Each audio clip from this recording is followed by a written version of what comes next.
Makuhari Messe Hall A is ready and waiting for women's semi-final action from the sitting volleyball competition here at the Tokyo 2020 Paralympic Games. And battling for a place in the final are Brazil and the United States of America.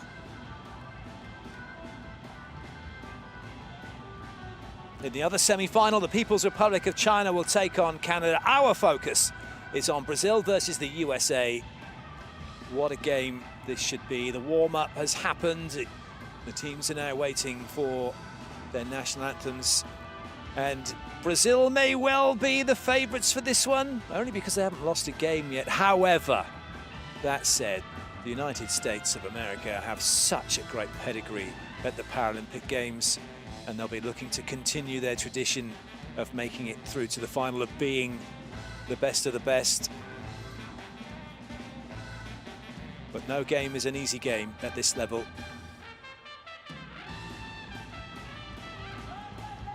It's definitely one where the United States of America, as we look at the list, will have to play their absolute best. Yep, absolutely. The Brazilian team, they're the reigning bronze medalists. They have a strong, really versatile offense, but as does the USA. They've got some huge hitters on the American side.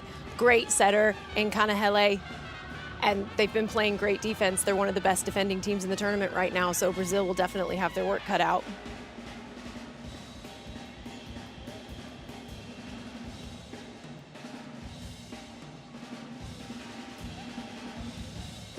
Both teams will have done their homework. They'll have their game plan.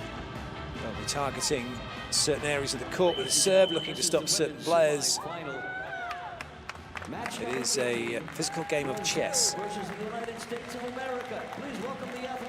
Athletes make their way to the court, and we will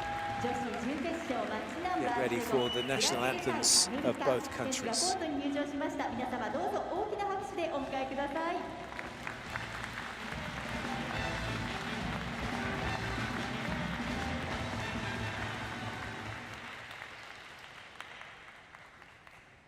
Ladies and gentlemen, the national anthem of the United States of America.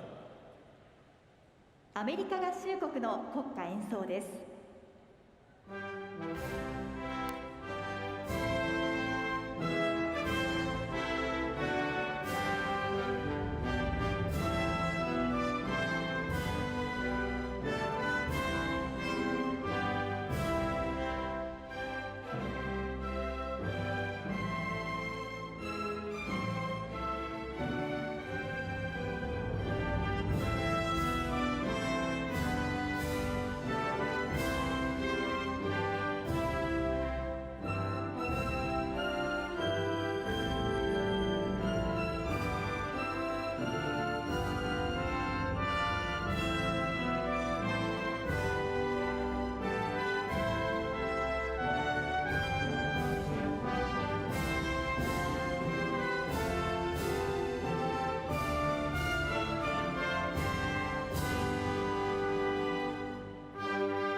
And now, the national anthem of Brazil. ブラジルの国歌演奏です。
It's a special moment to represent your country and have your anthem played out for you. Mohican neck moments all round. Sporting spirit being shown as the two teams recognise each other. They are about to give each other the ultimate respect by playing their best volleyball.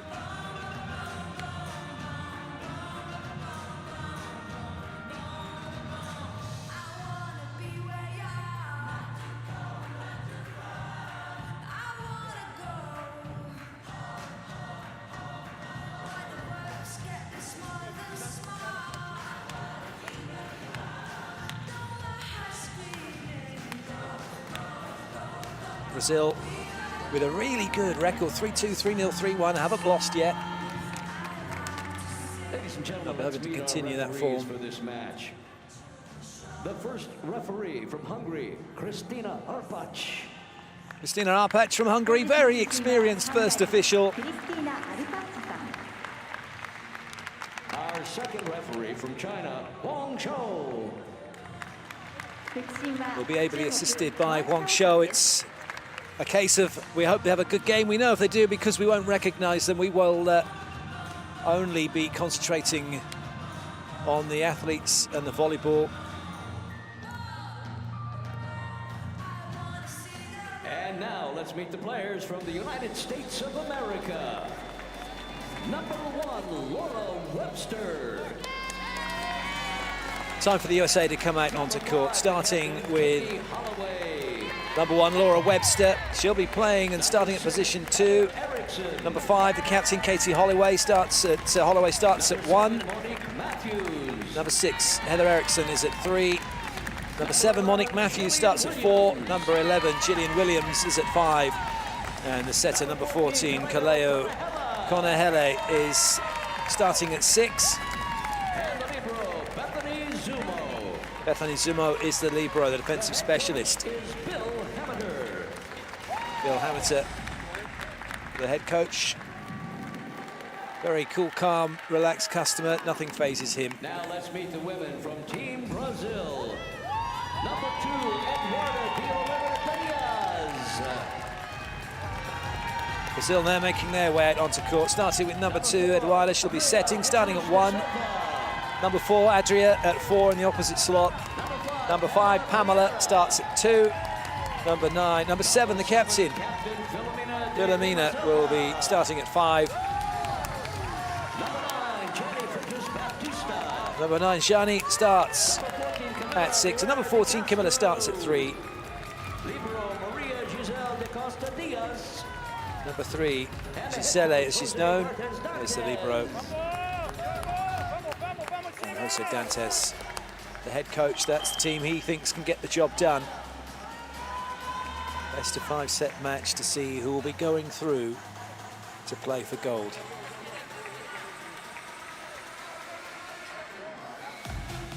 Players on court, second referee checking the rotations. Once he's happy with that, the liberos will come in.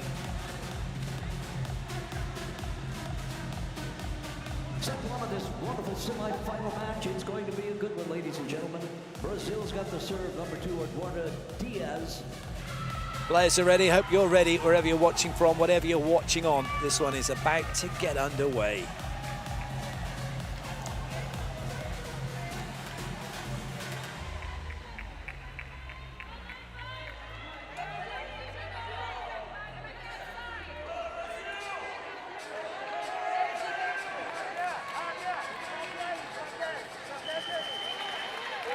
It's Brazil in blue serving, the United States of America in white receiving for this women's semi-final sitting volleyball match from the Tokyo 2020 Paralympic Games. Free ball chance here for the USA. That's a great swing cross court. Number 6, Heather Erickson with a Erickson, big hitter, making her presence felt already. Erickson is just one tool in the toolbox on the American offense. They're such a strong team because of the versatility of their offense. Any of these players will be making big kills in this match. Matthews with the serve. Good up. Another chance maybe for Brazil. Adria. Nice dig by Williams.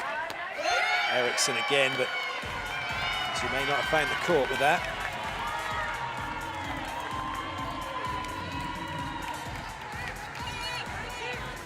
First point on the board for Brazil.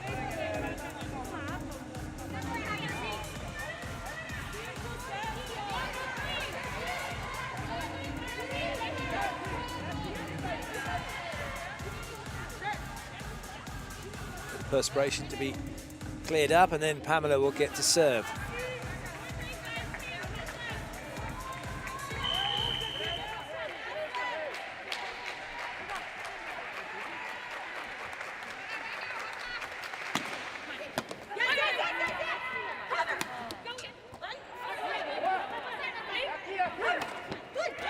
Great swing through the middle, nice quick ball. Matthews is one of the best middle hitters in the game right now. She's so strong, she's so fast, and she is right now one of the best blockers in the tournament, showing us what she's made of there.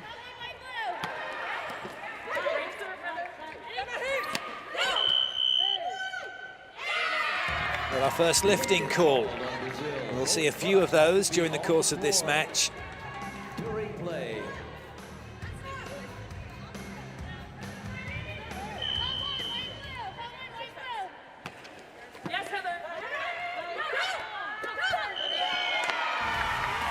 Great second ball attack by Brazil. What they've needed so far in this match is a nice high pass up to their setter to set up their offense. They were able to do that, and that gave her the options that she needed to score a point. Camilla back to the serving line.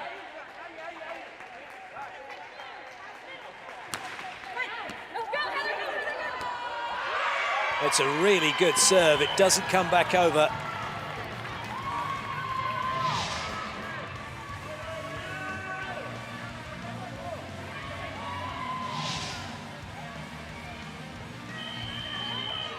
All square, Camilla to serve again.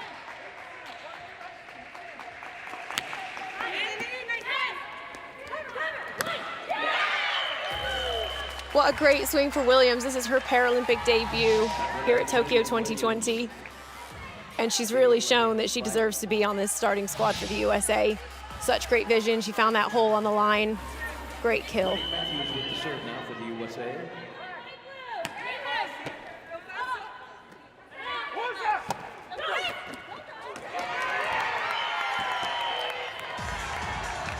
Not quite getting the contacts that they want at the moment in defense to keep the ball in play.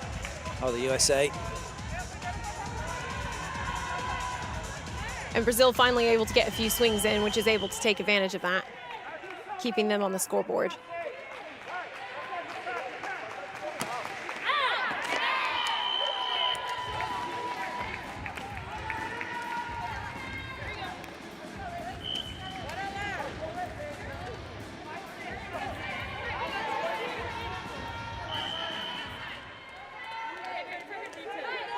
Williams with the serve.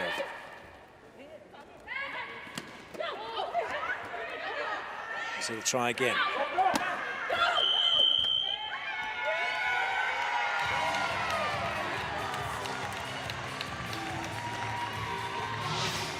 Webster call from in the net.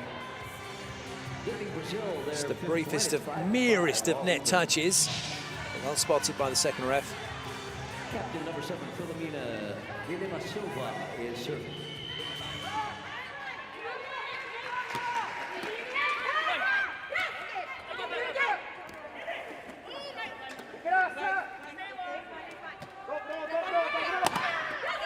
Nice touch in the block to slow the ball down. Nice self-cover.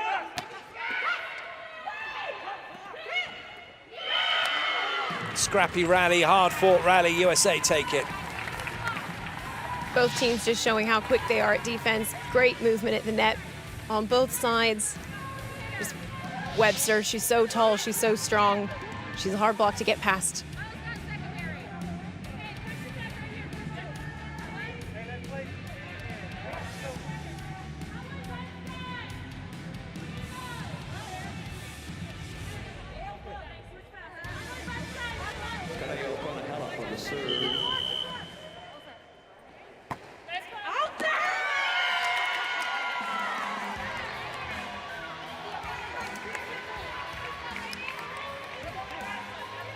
One thing's for sure, the United States of America knew full well and know full well that Brazil are going to come out firing. They're going to be giving it everything they've got at the start of this set to try and rattle the USA, to try and see how they react to what they're doing.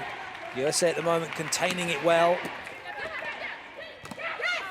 And they certainly have options.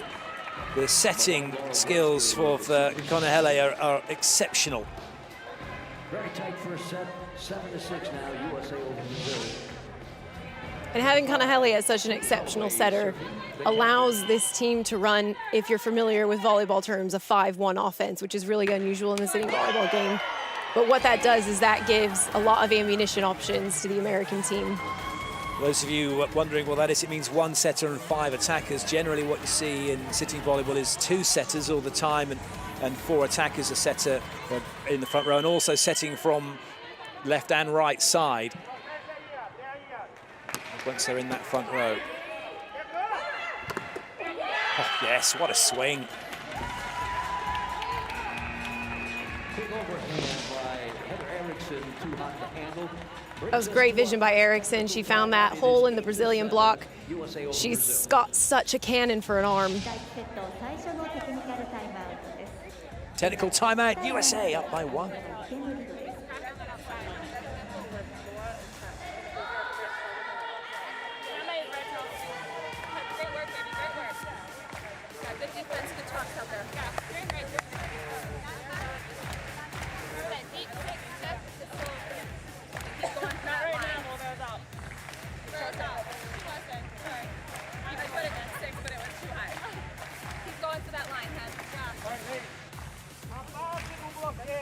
A melhor bola da rede é a diagonal fechada. Então o nosso bloqueio vai ter que parar literalmente na frente da rede. Vai demais. Para a diagonal chegar aqui, ó. A base para na frente da rede. Deixa o lateral chegar. Mão de fora. Vai sim, vai, tá? Mão de fora. Eu não quero a base.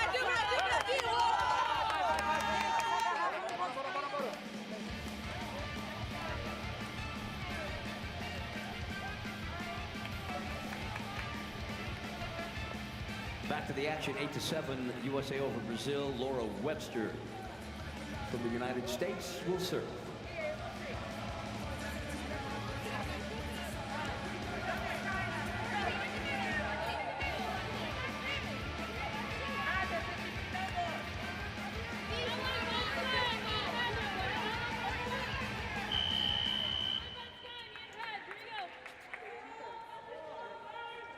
Matthews with the serve for the USA, up by 1 in this first set.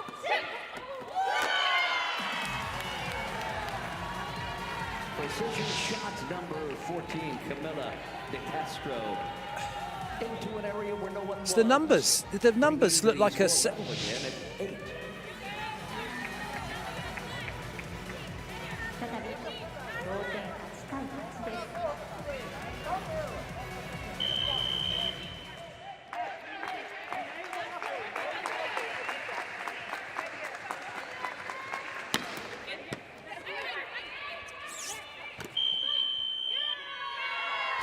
A lifting call against Brazil. So the USA will go back to serve.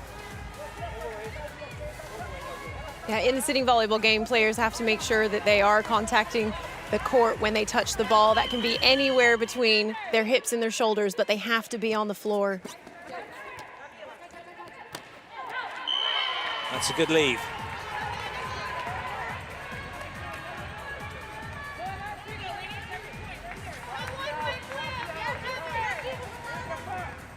One of the other key differences between sitting volleyball and its standing counterpart is that the receiving team on serve is able to block and attack.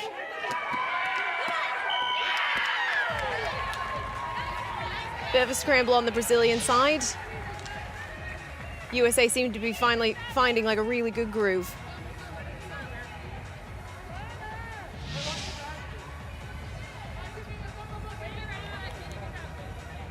USA opening up a decent lead now.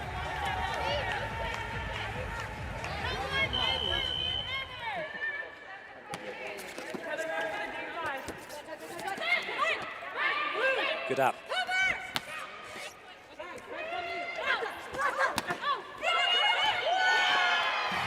The block did its job. It slowed the ball down, but it slowed it down too well. No one could get to it. Brazil's Filomena did really well to take care of that as well. She had a great big block in front of her, able to use high hands, keep the ball in play.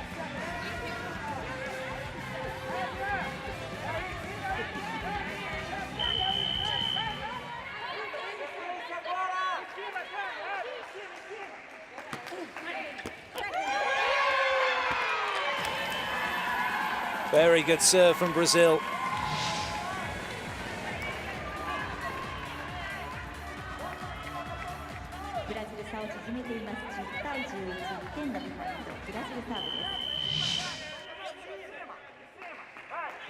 Camilla to serve again.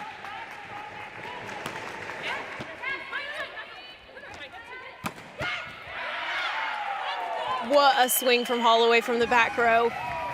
And that's all down to Connor Hele being able to put that ball on a plate for Holloway to have that swing.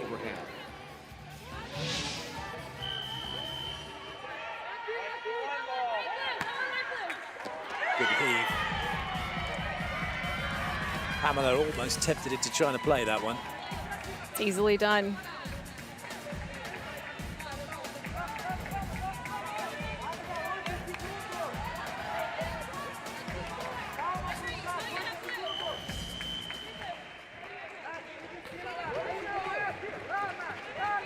Adria to serve.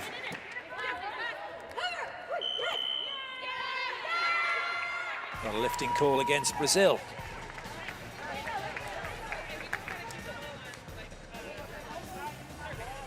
I love the communication on the American side of the court. They're all coming into the middle between points, having a chat, seeing what they need to do better, what they're doing well, coming together to celebrate points.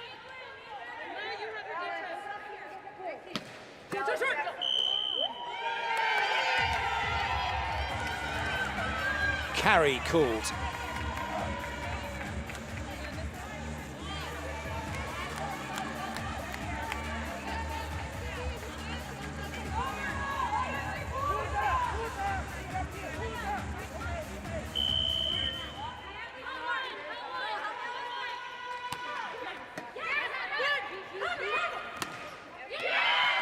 Nice high contact. Webster with an excellent put away. Not every swing has to be an absolute cannon to score a point.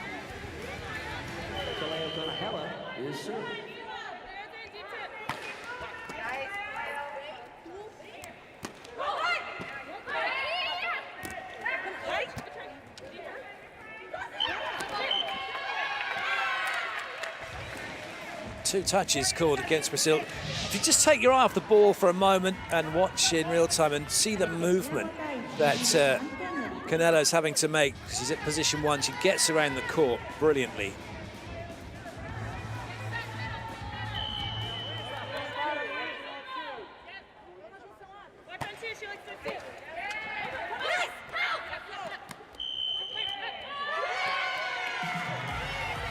So that ball deemed to be on the side of Brazil when it was played. And the only time you can do that is when you're blocking and the other team are attacking, not when you're attacking.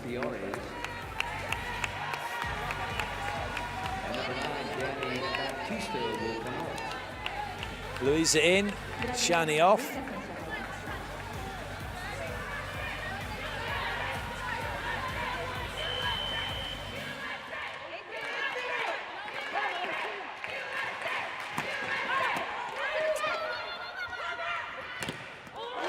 Oh, what a block.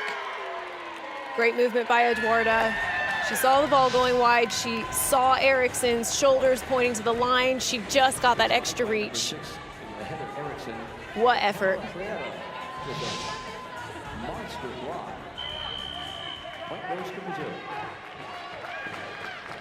Louisa to serve again. Didn't quite get the contact she was looking for. We'll go to the second technical timeout. USA are doing just enough at the moment to stay ahead.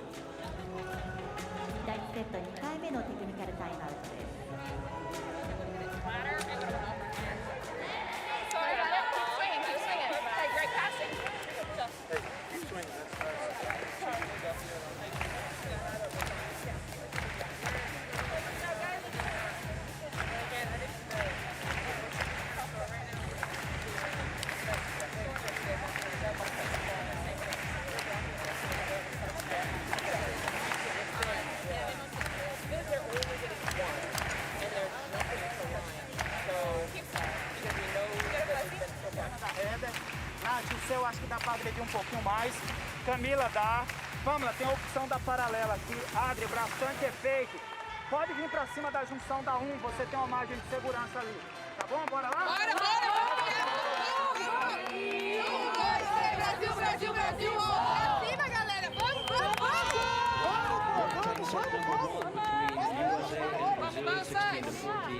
With the United States serving, it'll be number 5, Katie Holloway, the captain.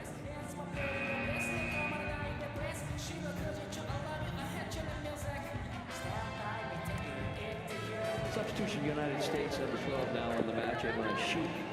And number 9 back in, Gianni Baptista. Number 8. Number 12, Emma Sheik, coming onto court to serve for Holloway for the USA. Specialist server. She's done well during the course of this tournament, coming on, knows what her role is, and she's performed it very well. And that's not easy to do either. You're coming in off of a bit of a cold shoulder. She's got great mental toughness to be able to do that. It's a good pickup by Zumo. Oh dear. No, we've all been there, we've all done that in these situations. That was great. That wasn't. Oh no. You have to feel for the players when you've done that. For those of you that have done that, you'll know exactly how Eriksson's feeling.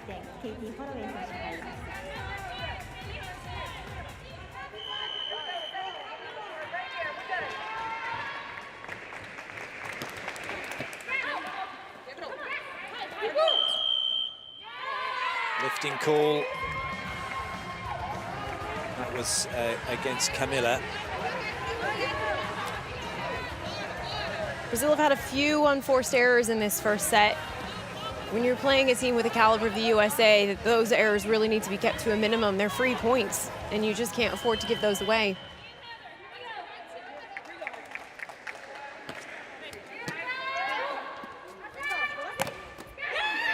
Fabulous block. And once you do something like that, so Eriksson in the last point before put the ball in the net and was like, oh no, but now she's more than made up for it. Makes a block, back on a run again.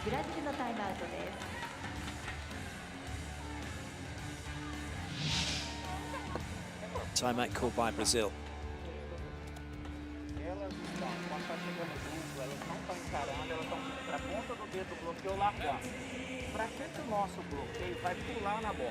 Nós tínhamos 4 lifts em 4 largadas para os Estados Unidos. Nós estávamos acostumados a jogar contra um time que jogava assim. Dava pau no ataque, então a gente tinha que chegar com pressa no bloqueio. Eles não estão mais dando pau. E aí a gente quer ir buscar a bola no bloqueio, que não existe porrada. Bora, bora. Fica parado e deixa a bola passar. Bora. Brasil, Brasil, Brasil, vamos!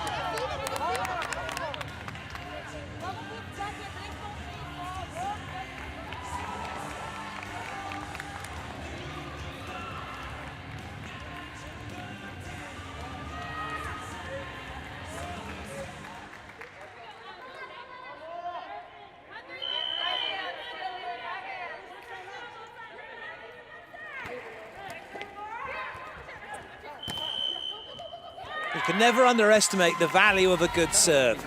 At whatever level, serving is so important. It's not about getting the ball in to let's start a rally. It's about the opportunity to win a point. And that was never more so than that particular play, because Brazil having to scramble, then got called for a lift. Ball doesn't come back. Point USA.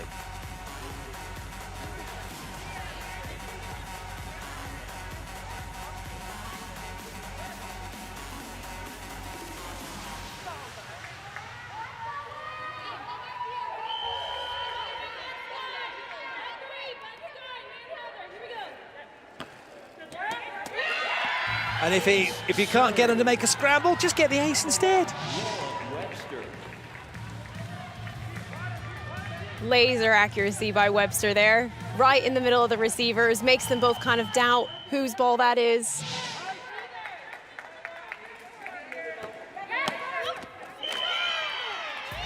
Side out achieved that time by Brazil, able to stop the ball from coming over.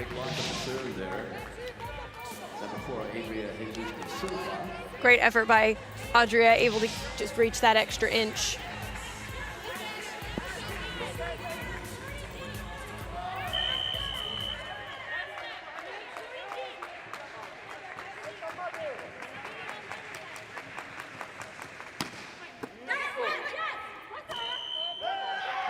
call against the USA. Oh no, just a double touch. So it's almost like that drum roll, isn't it? Waiting to see what the referee's actually going to call. Because the last thing you would expect is Kanahele to be called for a double touch.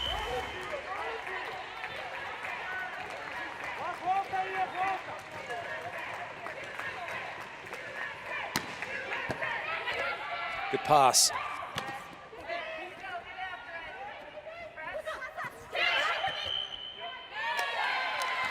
Lifting call against Brazil. Now, once again, it's the unforced errors that are disrupting Brazil. Finally able to get an offense set up and can get nothing from it. Struggling to build any rhythm at the moment, Brazil. If you took away their lifting calls, probably be about level.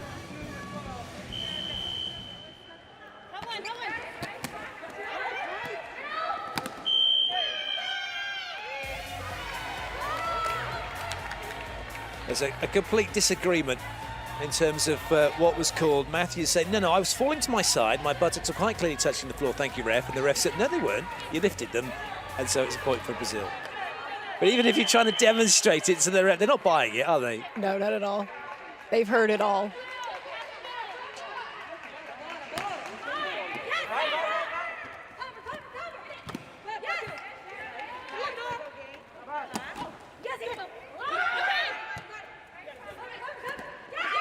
Well played. Really nice call that from Eriksson as well, to be able to put that ball out wide because Kanahele was going to go after it. Williams does the rest.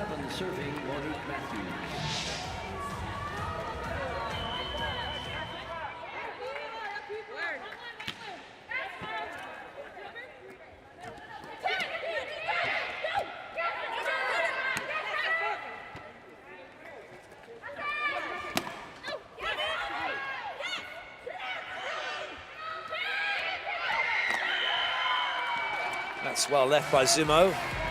USA showing why they're one of the best defensive teams in this tournament.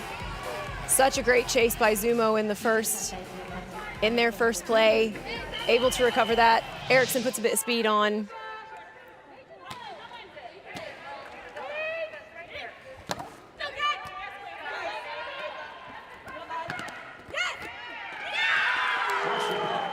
That's a big point because now it's set point for the USA.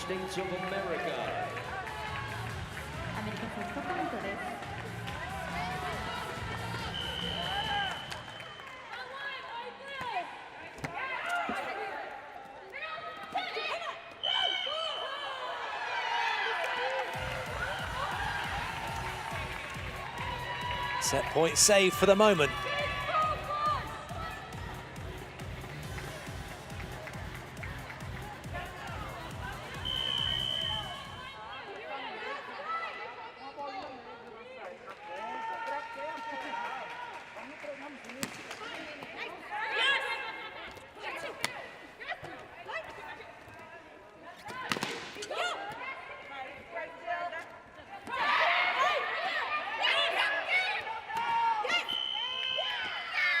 And they've done it. They take the first set. Net touch against Brazil. USA have it 25-19. They lead 1-0. First set with Brazil. Stay tuned. Second set coming right up. 第1セットは25対19でアメリカが取りました。3セット目。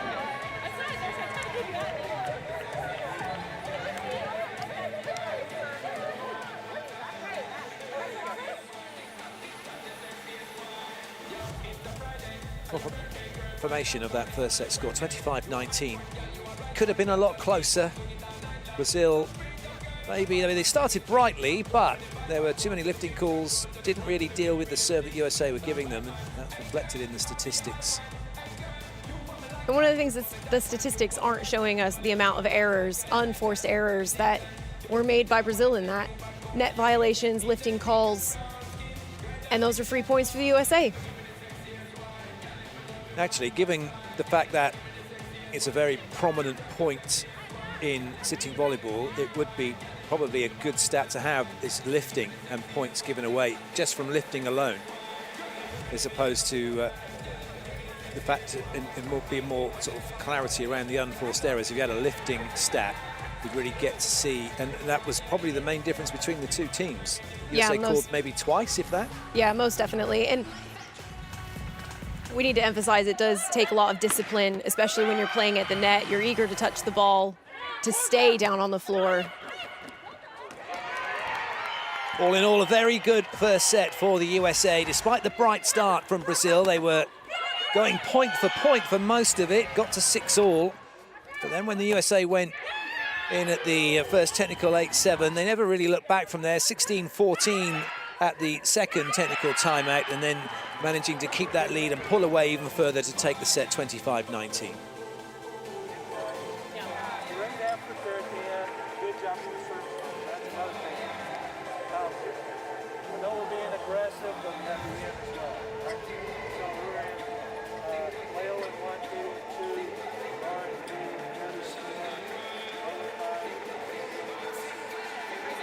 Just how cool a coach is the USA head coach.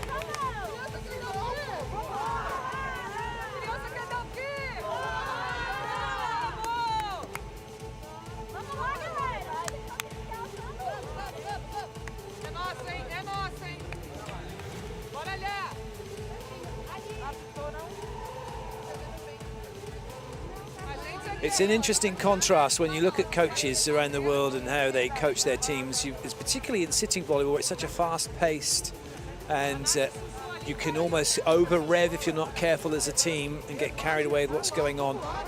It's quite handy to have a coach who's very calm, complete opposite to what's happening on the court, and that's reflected with the USA particularly.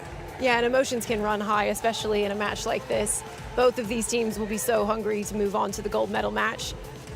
And having a coach that's nice and centered brings everybody back down to earth and just keeps the energy really level.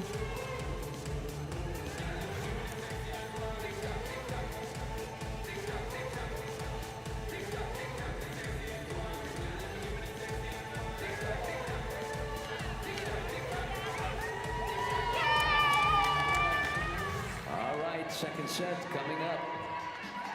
Some great action here tonight, ladies and gentlemen, at Tokyo 2020. Sitting volleyball, and Kaleo Kanahela is serving for the United States. Set 2 underway. Kaleo Kanahela with the serve for the USA. They're leading Brazil 1-0 so far in this women's semi-final. That's going to be off the block and a point for USA. Nice start for them.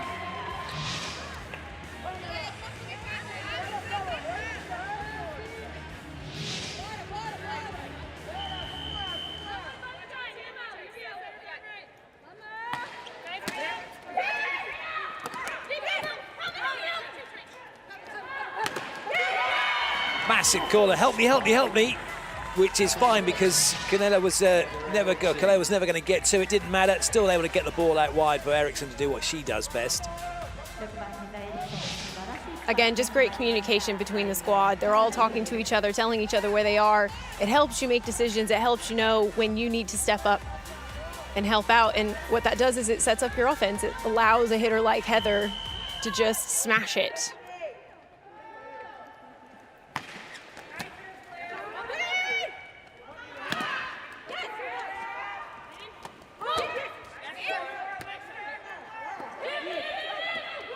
Good up, Zumo.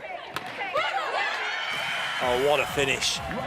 What a finish. Ignore the Brazilian coach because every time the ball goes near the sideline, he's signaling for out, as all the teams do. That was in. That's a point. USA leading 3-0. She's such a world-class hitter, Eriksson. She can hit around, over, through.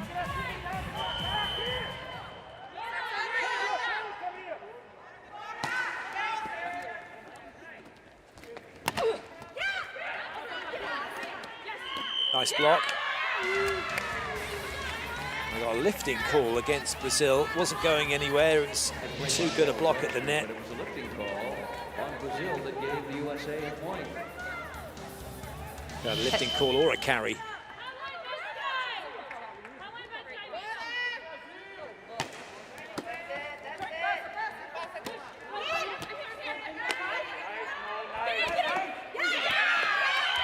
Love that set. Nice in tight to the net, so it forced Brazil to have to put their hands up and made it easy for the blockade. Really easy swipe for Holloway. She hasn't had the opportunity to get her hand on the ball much, but when she does, it's money. She's so experienced. Coming out is number 14, Camila De Castro. Luisa coming in. Tactical change this for Brazil.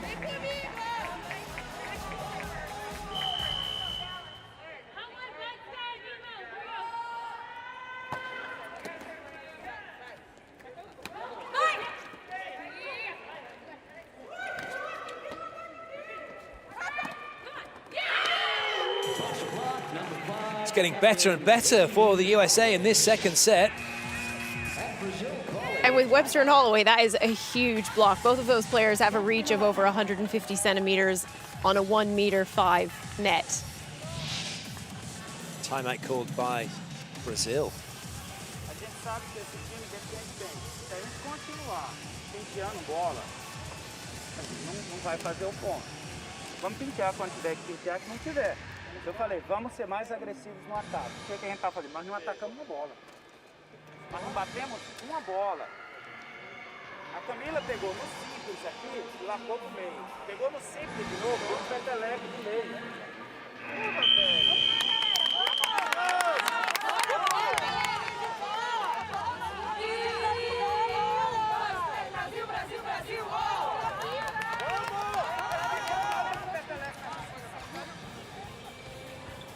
USA have a really good lead over Brazil at this point in the match. It's a great start by them. Brazil need to find an answer for the USA offense if they're going to get on the scoreboard. From the USA's point of view, it's business as usual here. They want to keep the pressure on, not allow Brazil to get back into this one. Conahele with the serve. That'll do nicely. 7-0.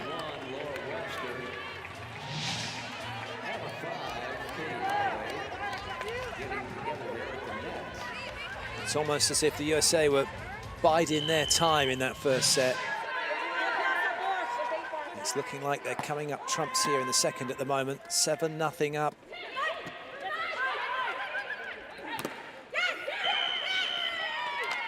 Make that 8-0, and we'll go to the first technical timeout. It is 8-0 on the second set, and that brings us to our first technical timeouts. 第2セット最初のテクニカルタイムアウトです。8対0でアメリカが大きくブラジルを下します。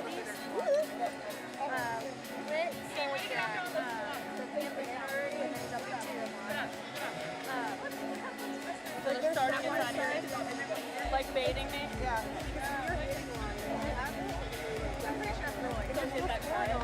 Yeah, but it's just hitting that net.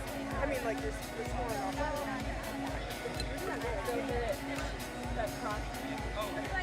Are they like hands or just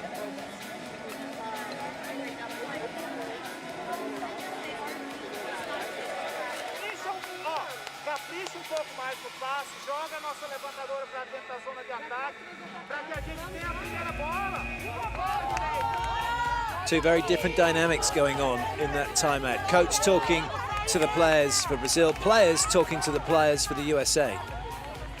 Yeah, and it shows the knowledge and the experience that the bench on the USA side has. They're able to watch the game and give feedback to their teammates, which is so helpful.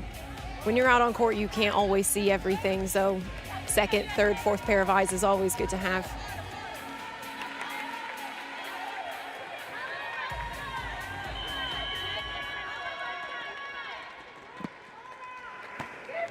Conahele back to the serving line once again.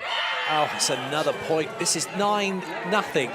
I'm not sure I've seen a scoreline like this for quite some time. Substitution on Brazil. It is number 12 coming into the match. More changes for Brazil. On comes Layana.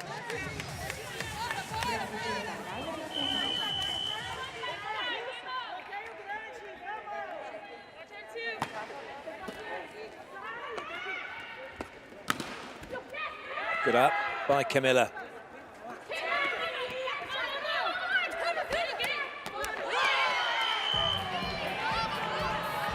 The error from Holloway.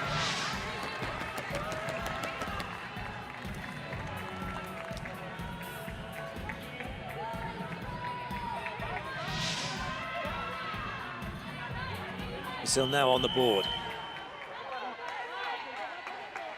Eduardo to serve.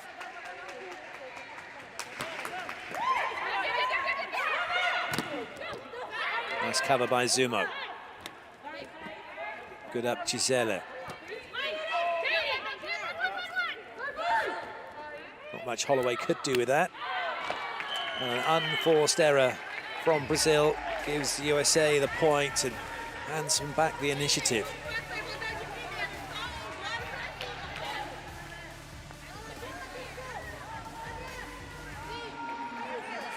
The USA have done a really good job of staying at the top of their game and just letting Brazil make the mistakes. Brazil are a very good team. They're the reigning bronze medalists, but they just haven't been able to find their groove, get into a rhythm, have much of an offense of any kind, and that's been down to the play of the United States.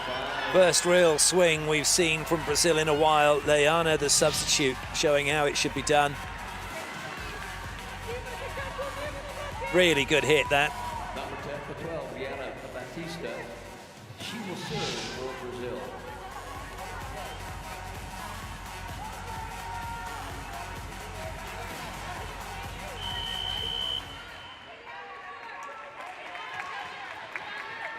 Leana's to serve. That's not what she was looking for.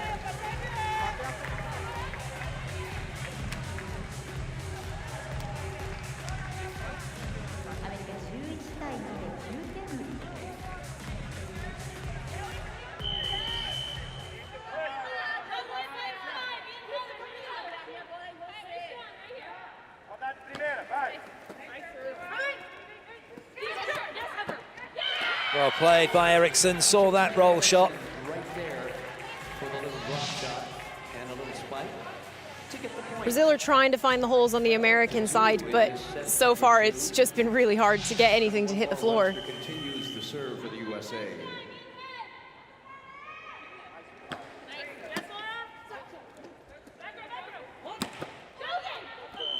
That's going to be a carry, bit of a throw, that one. Oh, in fact, lifting called.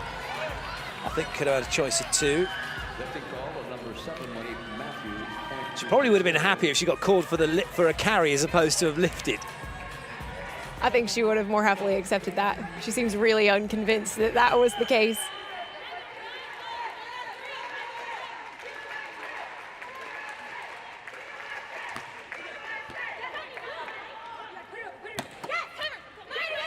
Great coverage by Matthews. Great block by Brazil. Much better from them, and need more of that now. Shani not letting that one come back.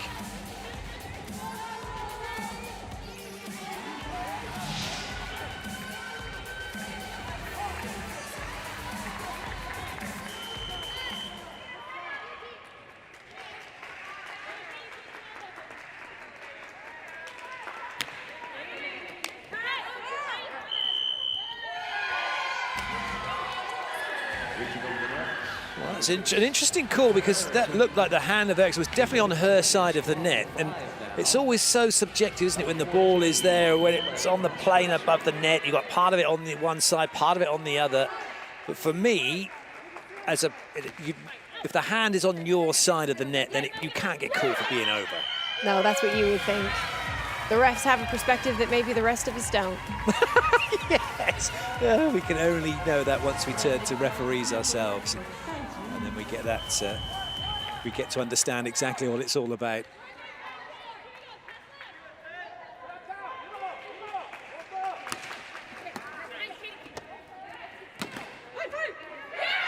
Another big swing from Holloway in the back row.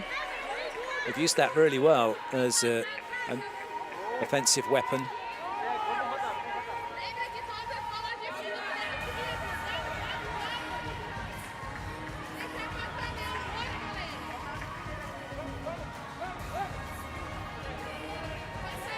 Brazil have started to get going in this set. At the moment, though, it's mostly just side-out points.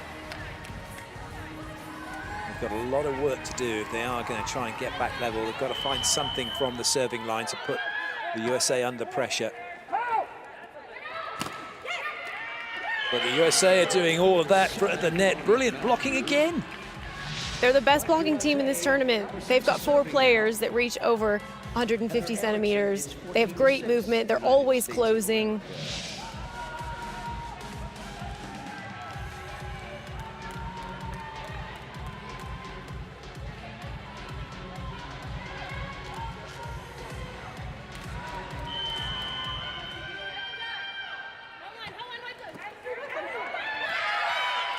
Serve again.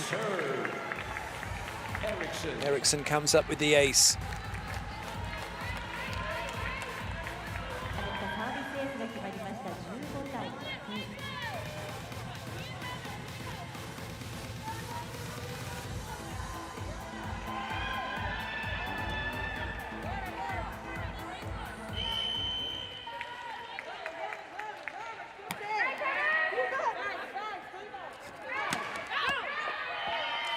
Looking for the angle cross court, but not finding it, so we'll go to the second technical timeout. USA leading by 10. 第2セット、2回目のフィギュアタイムアウトです。現在スコアは16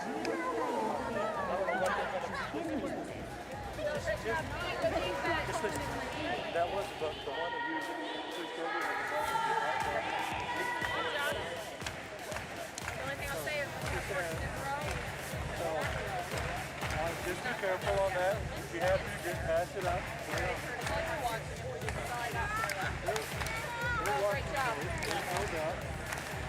Look, I'm all right with it. I like to go over and block that one that I find. Bloqueia a reta e aqui, ó. Impossível a bola passar ali. O ataque de meio, a bola tem que ser afastada da rede.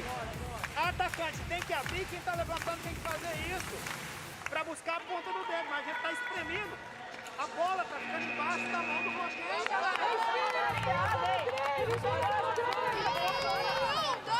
Brasil, Brasil, Brasil! Mais pertinho, por favor!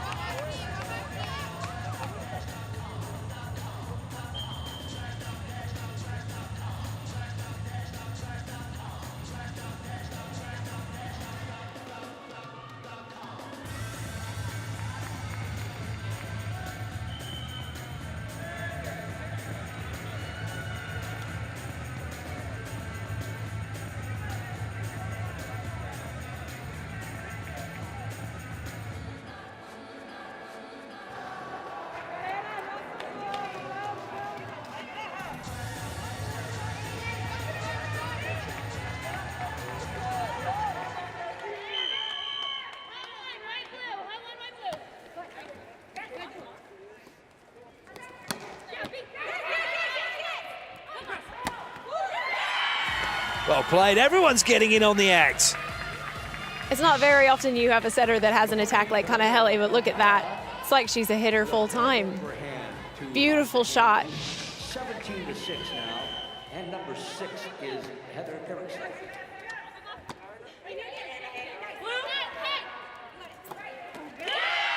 Everything's working.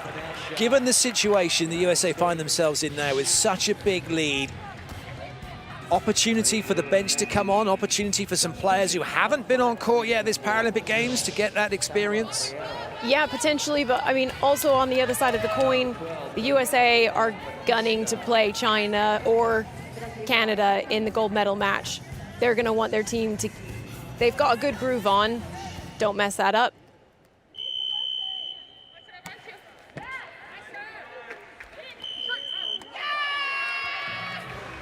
That'll be a double touch against Brazil. Nothing really is clicking for them in this set. There's not much you can do as a coach other than watch when you're in that position. Brazil just need to focus on their passing at this point. They just need to get the ball up to their setter.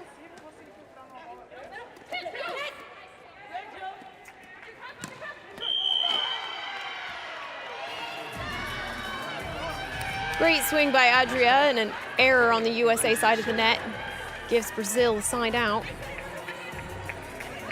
It's an an opportunity for them to try and tick some points up on the scoreboard.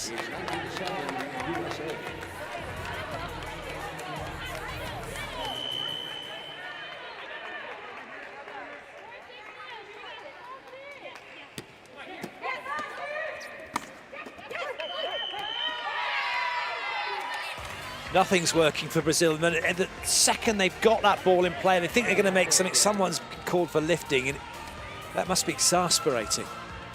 It's got to be so frustrating. They can't get the ball up.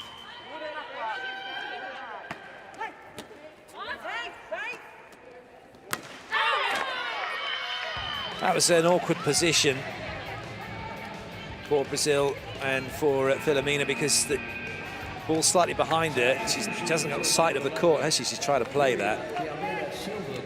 That's right, and she needed to transition a little bit faster off the net. She wasn't quite ready for that ball to come over, and when you're not behind the ball.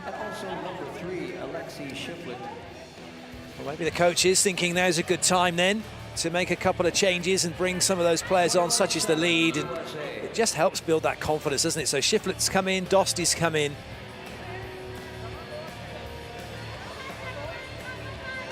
I'm trying to second guess the coach, but he knows what he's doing. He's won a few medals in his time.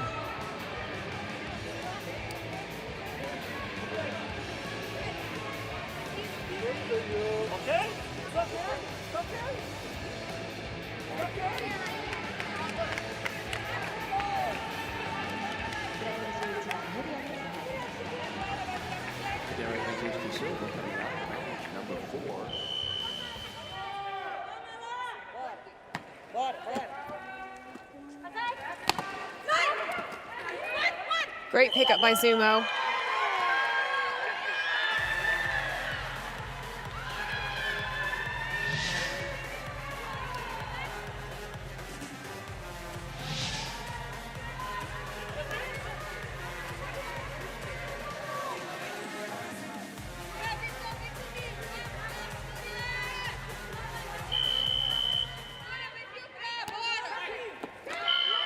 Great leave by Holloway. Can be the way, can't it? When you're this far behind, you're trying to make something happen, trying to get something going, you get a little bit tight, try a little bit too hard, and it's almost just compounds the problem.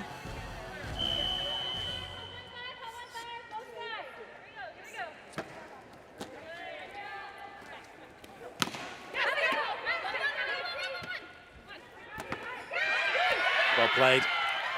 Shiflet's done well coming in and replicating what Connor Hele does, getting around the court.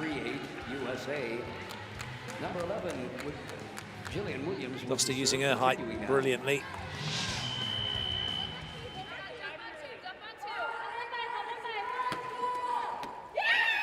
A serve. Oh, goodness me, this is the drama of the referees. It's like, everyone's like, oh, yes, yes, we get it now. Set point for the USA. And it is set point.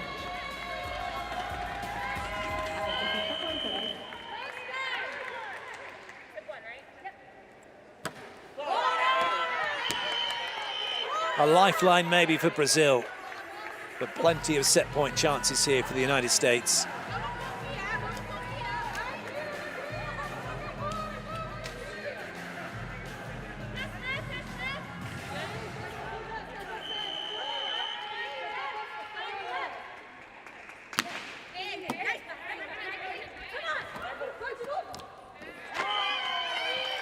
Great push by Pamela going to that deep court. USA starting to suck up on their defense, ready for a tip maybe, short play. It's good sight by her.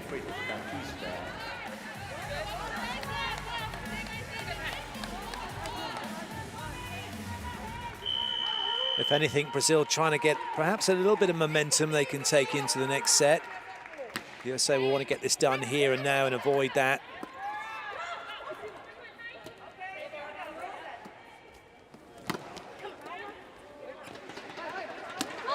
Free ball for the USA. And Shiflet was very late to react to that for some reason. Perhaps thought maybe it was a ball that was intended maybe for Holloway to have the set. Well, I think she was there back ready to take that first pass. That threw her timing off a little bit, just made her a little bit late.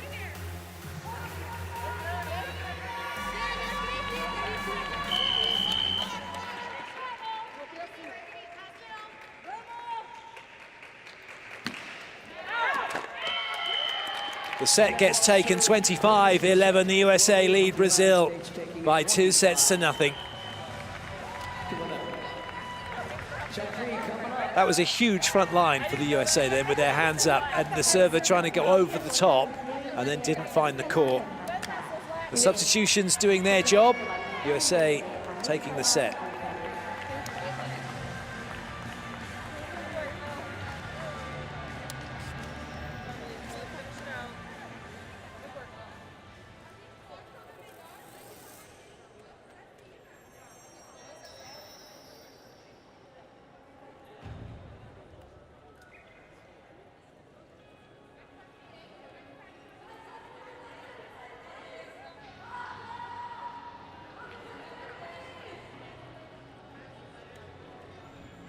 Statistically speaking, aside from the fact 25-11, Brazil with only a couple of break points right towards the end, actually, when they were set point down. There was nothing else. They had nothing.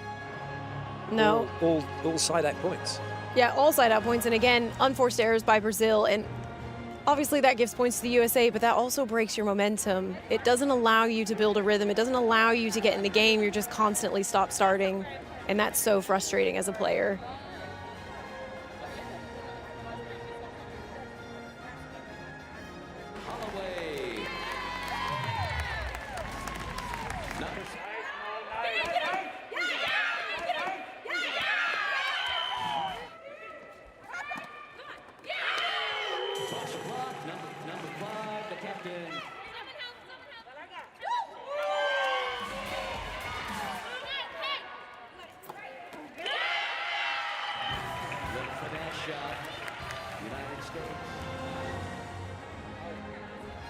There's a tendency after a set like that to just kind of go off play.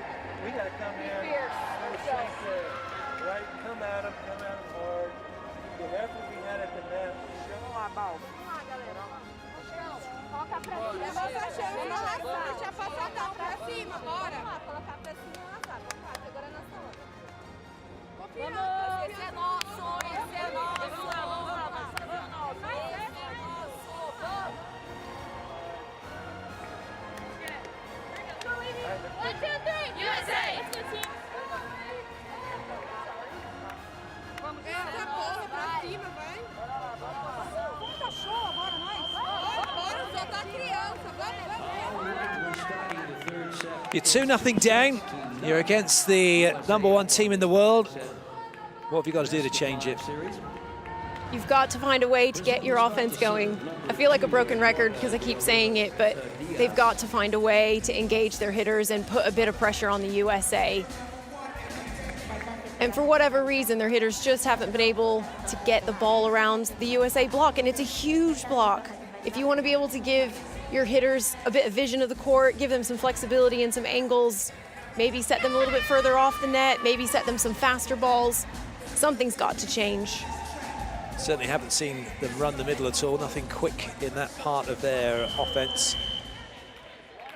Set 3 underway. Brazil serving. The USA leading by 2-0. They're 1 set away from a place in the gold medal match.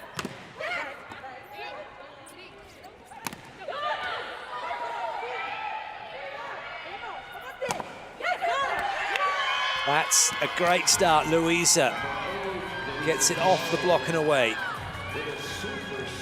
It's almost like Brazil hurt us. Got their offense set up, gave themselves some really good swings, forcing the USA block to move around.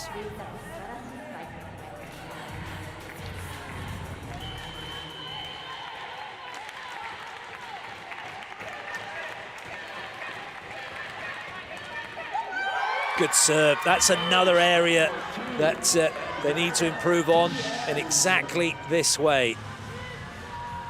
Brazil have got some really strong servers, you're absolutely right. Haven't quite taken advantage of that yet.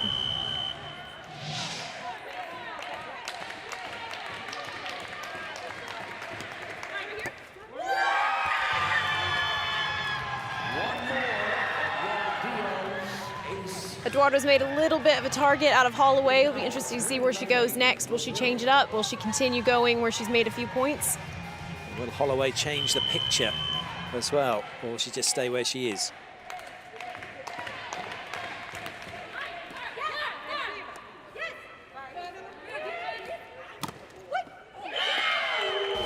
Another big block for the USA.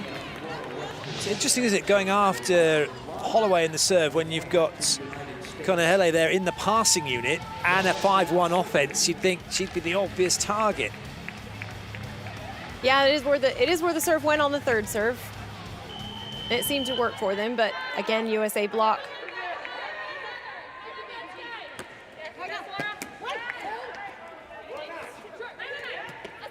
Good ball. Excellent, through the middle.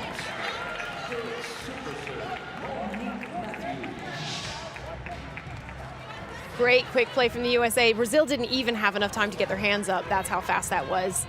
And Matthews, huge hitter. Really strong, really fast.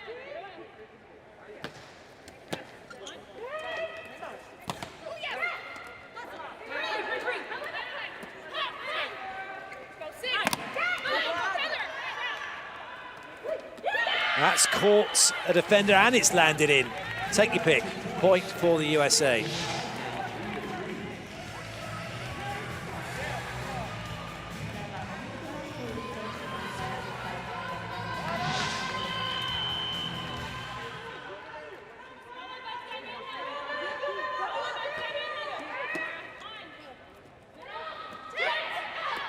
Great leave by Webster. That took a lot of discipline not to go after that ball. Watching him waiting to see where it landed.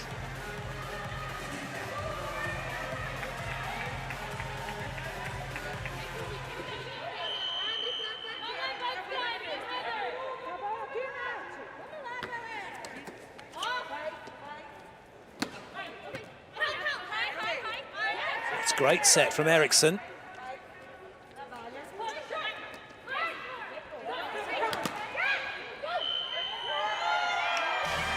It's a lifting call, and that's gone against Kaleo Konahele. She slides in so fast. She's just incredibly quick around the court.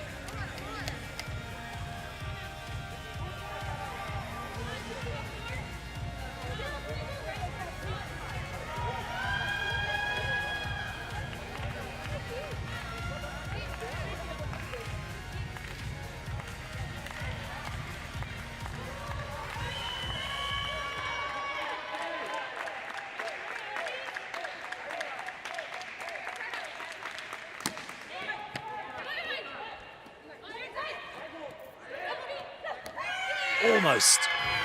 Very brilliant. close.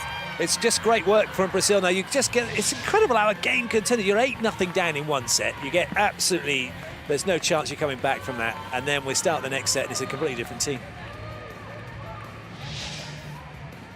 Brazil clearly came out with a slightly different game plan. They have in their heads, they know what they need to do. Hamala with the serve.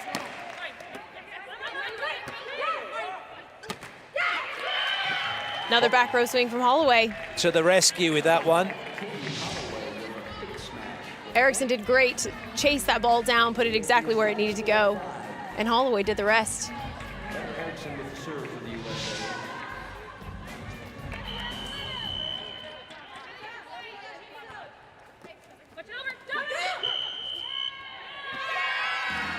It's a lifting call. Brazil, once again, both brothers have to be on the floor during the play.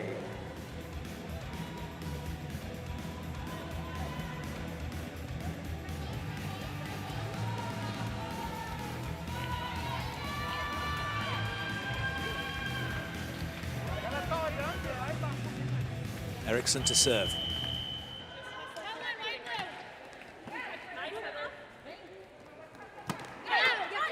Nice up Holloway. Clever play from Konahele.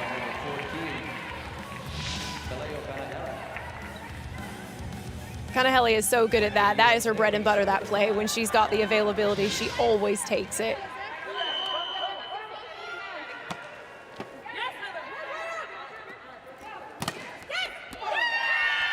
And a great block. Oscar block by Kaleo. It is on the line, and that's our first technical timeout. So it's gone up so high. She's like, ooh, ooh, ooh, and having a good look to see it land in. That moment it lands in is the moment when the delight comes, and it's delight here for the USA. 8-5 up into the first technical timeout.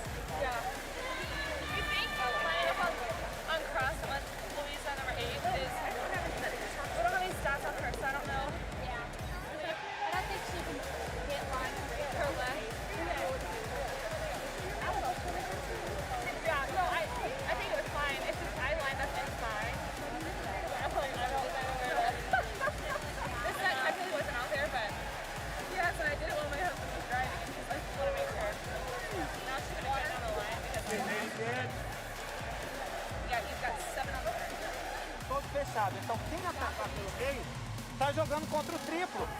Então, é necessário alinhar a largada curta, a largada longa, vir na ponta do dedo do bloqueio. Tá bom? Brasil, Brasil, Brasil! Vamos buscar, vamos! Tamo no jogo, Brasil! Se for pra mim, aproxima pra liberar ela.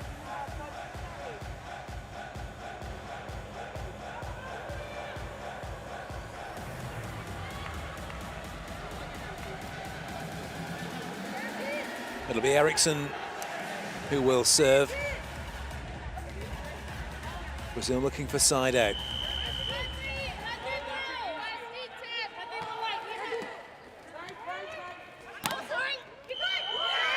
Good carry against Conaheli. It's a great swing from Filomena.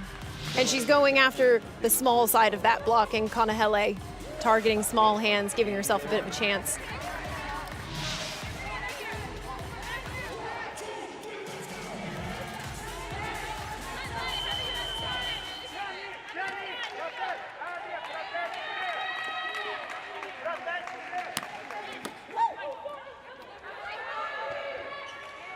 Free ball for Brazil. Well, they cannot get it past the USA's block yet again. The last few opportunities Brazil have had to swing, they've gone in for tips. I think they just need to come out strong. They need to swing.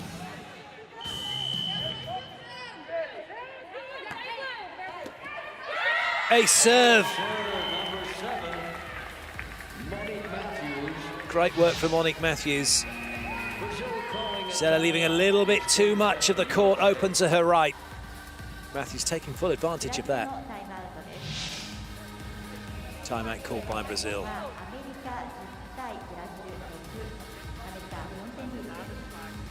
Check out, it's 10-6 USA in this third set, best of 5. Estão sacando na 6 para que a gente tenha pensamento todo, correto? Sacando. Tá sacando ali, primeira coisa, a gente precisa atacar uma bola de segunda. O nosso passe precisa dar condições para que elas estão botando muito.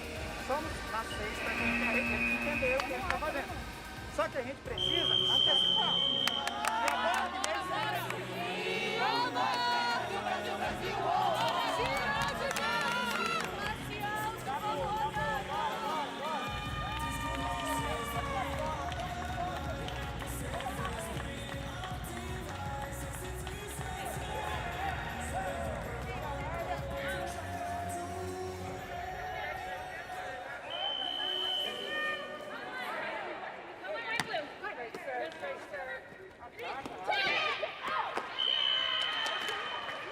Those are the little things that need to go right for Brazil. And that is, if they're going to play those tips, as you said, if they're not swinging, they've at least got to get the ball in. Yeah, definitely.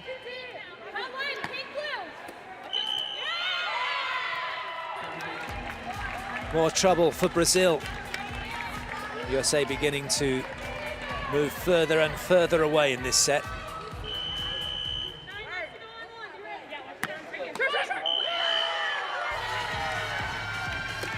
Not the best of serves, that one from Matthews that time. 12-7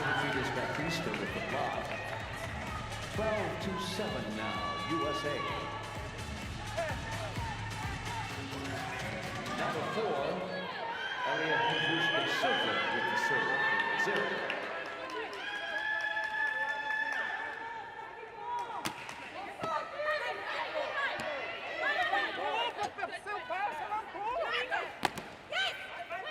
Oh, I stayed on the net forever. Go down as a block. Goodness me.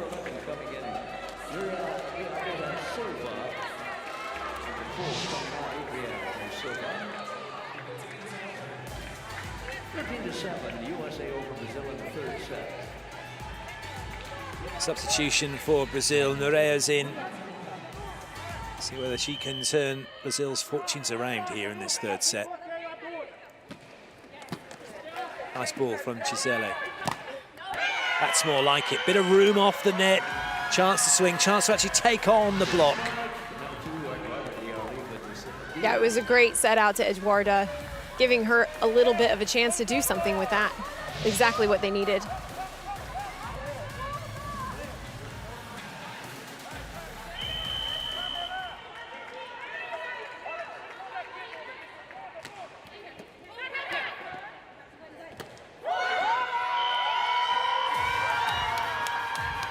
Doesn't look like Webster got quite the right contact she was looking for there. A little bit of a miss hit. But a nice gift for Brazil. Give them a side out.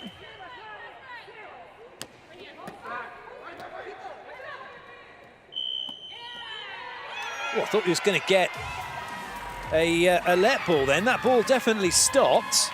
It didn't matter because it was in the hands, both hands on it, didn't go anywhere. There it stopped. That is now, should have been called for a let, or jump ball, as some people like to say.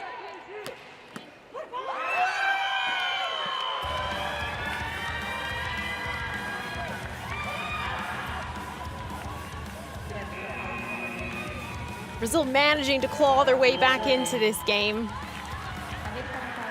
USA called a timeout, see if they can interrupt some of that rhythm that they found. Oh, that's what I'm saying. It looked like it was a half swing.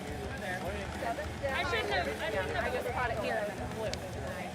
Bad. Yeah, but it doesn't. Yeah, this one right here. Get back there, make sure with this guy start to run again. Don't run back there, all right? Let's go. Right here. Really? Here we go. USA!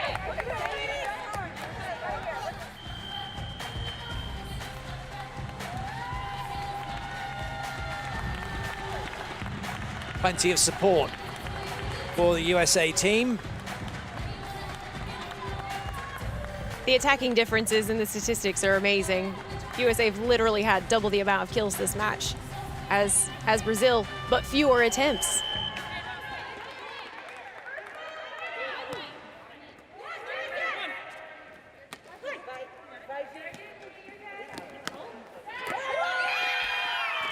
Well played.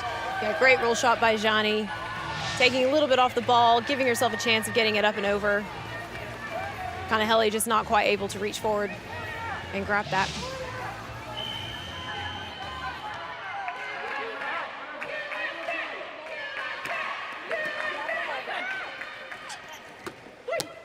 Great pick up, but it won't stay in play.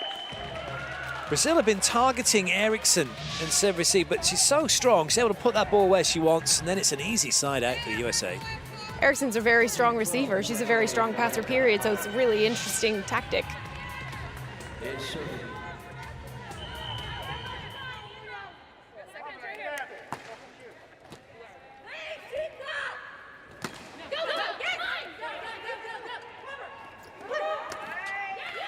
Clever play from Eriksson, and also clever play from the USA in general, because they made that pass and they knew exactly where to put this ball, and that was to the middle at 6, so that Kanahele could have the set to find an attacker. Kanahele still serving.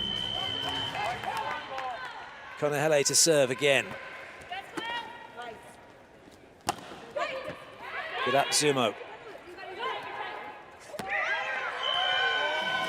But once it doesn't land in, I thought for a second there that Eriksson was going to take that one to the line deep.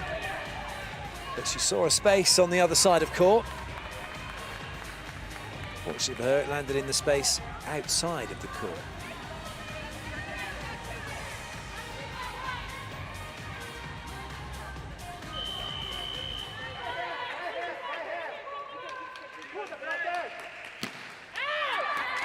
Early call, well left. We'll go to the second technical timeout. USA up by 3 and by 2 sets to nothing. 16-13, United States of America. 第3セット2回目のゲームに入ります。16対13。アメリカが3点をリ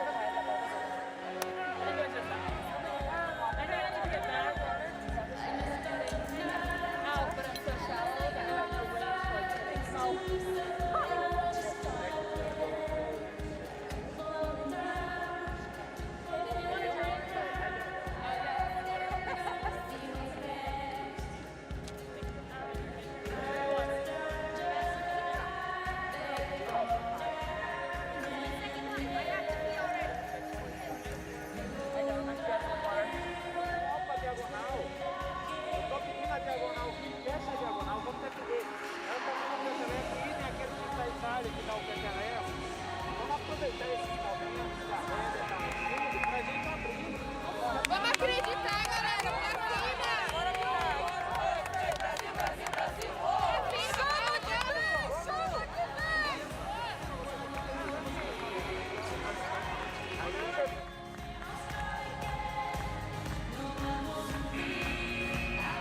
Eriksson. She's had such a great match so far. She's been a big blocker, great passer, and of course her kills.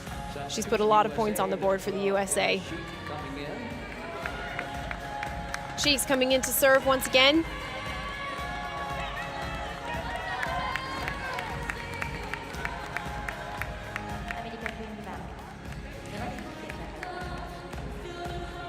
It's been a regular thing for Sheik throughout this tournament, coming on as a specialist server. She's been in already in this match.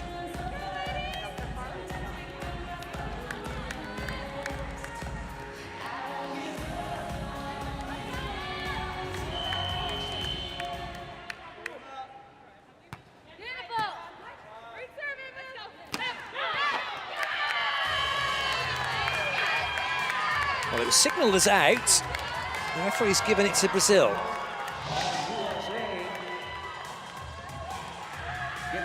Perhaps maybe a net touch against the USA in blocking. Either way, Brazil don't care, quite frankly, because they got the point anyway. Changes for the USA. Holloway back onto court.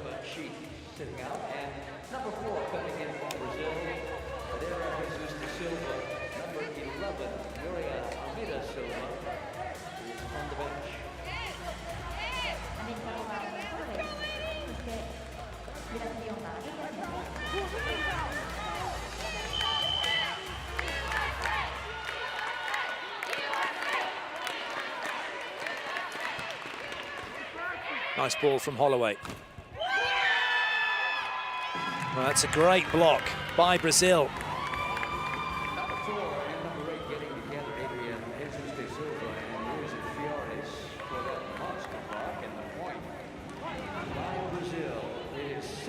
USA are going to need to find a way to just get that energy back on their side of the court. The last couple of points haven't gone their way, and they've all just kind of sat quietly.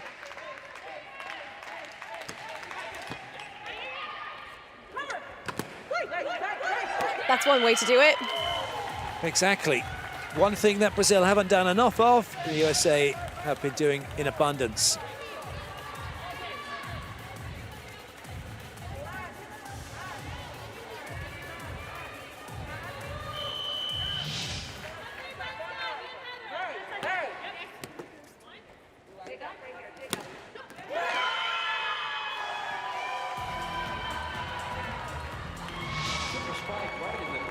Great swing by Pamela on Brazil's side, threading that needle. Williams didn't quite get her block out, left a hole. Great opportunity for Brazil. They're one back. USA are siding out to go two in front, which is a relatively comfortable position, but they don't want to get drawn into anything here if they can help it.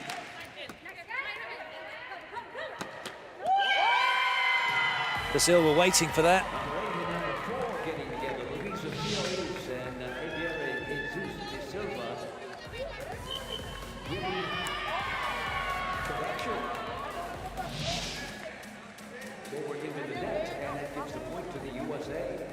Well, it can only be a lifting call against Brazil because that ball was in the net. But it's gone the way of the USA. They have their side out.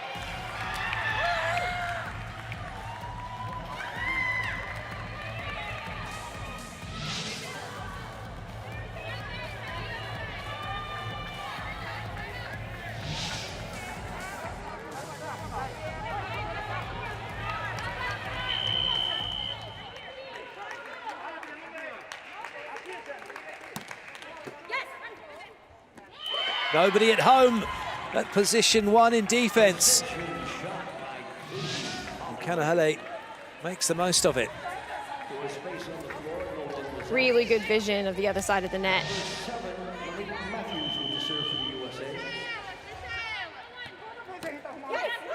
Oh, great coverage by Holloway. That was so fast, that reaction.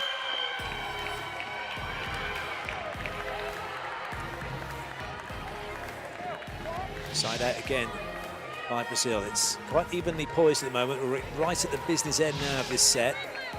Yeah, and this time, at this point, the USA are finding themselves making a lot of errors. They're just giving points to Brazil. It's not really that Brazil's earning them. So they just need to clean their game up and pull away and finish this off. Not going to happen, though. That's a wonderful serve. What a fab serve. Up and over the block, lands right behind them, nearly on the 2-meter line.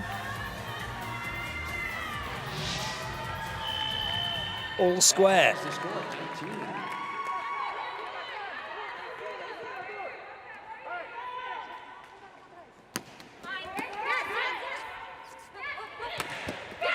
There was only ever going to be one outcome. You just see it. Great ball in, and then Konehele options to go behind or in front. Holloway doing the rest.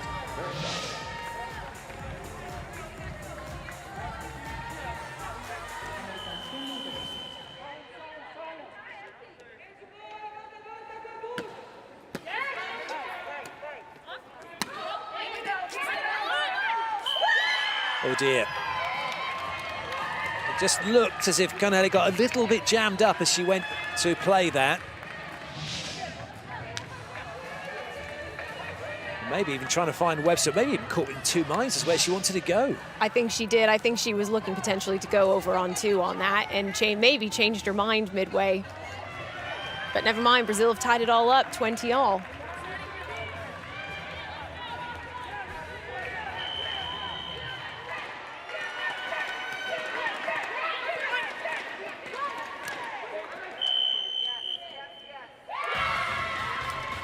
Net touch against Brazil. Gianni can't quite believe it. Coach can't believe it.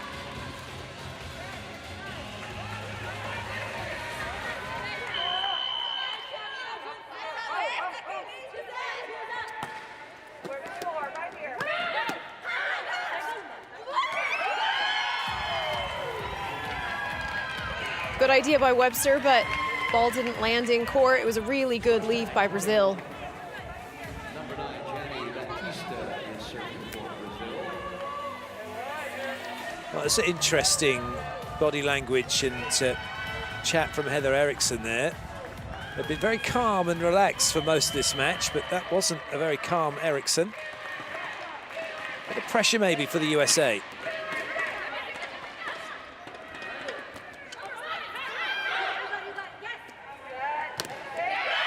Well, that's more like it. I'm surprised that Eriksson went with the tip first time after trying to talk the team up, say, come on, we got to do it. Then she tips it. That's the Eriksson that we know and love. Taking care of business. But this is such a good performance from Brazil in what is a must-win set for them. They are right in this. They're siding out to get level.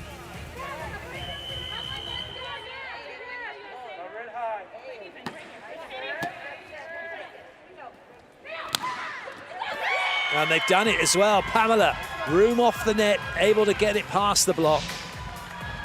Super spike return by Brazil, number 5, Pamela Pereira. This is a really good test for the USA.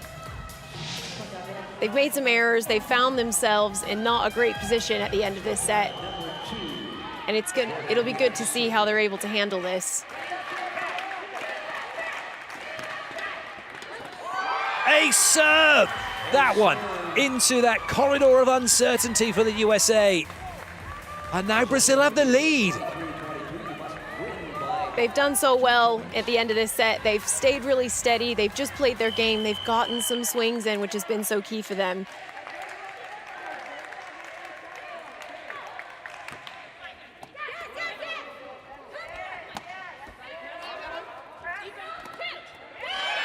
An important block. Excellent block. Such good discipline from Eriksson. And Laura closing with her.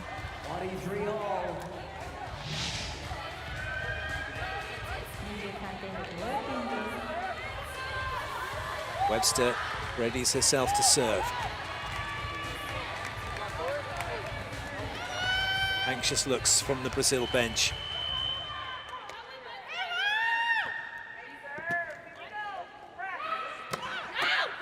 Good up. Swing chance. And we're going to have a point for the USA. It's gone down as 4 touches against Brazil. coach is really not happy with that, and I don't blame him. I think everyone's kind of not unsure as to about that. Anyway, well, it's been called for serve. It's now match point for the USA. No timeout allowed for Brazil. Holloway makes the dig. This for the match. And they've done it. It's a net touch against Brazil. A little bit of controversy at the end, but the USA have won the match. They have beaten Brazil in straight sets, and they're through to the final. That's going to feel good for the USA. Their whole vision going into this tournament was defending their gold medal that they won in Rio 2016. And Brazil gave them a bit of resistance there at the end of the match, and they were able to answer it and finish and do what they needed to do.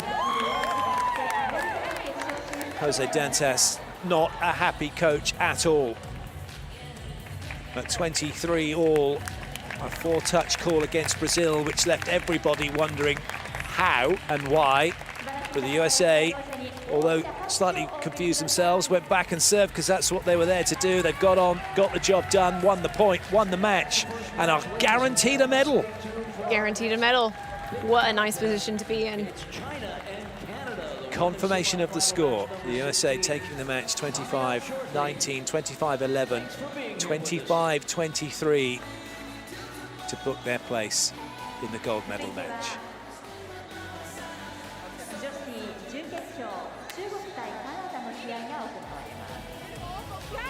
No doubt that was a really tough loss for the Brazilian team. They're staying positive, sending messages of love home. And of course, they'll be looking forward to the bronze medal match, which is not a bad place to be in.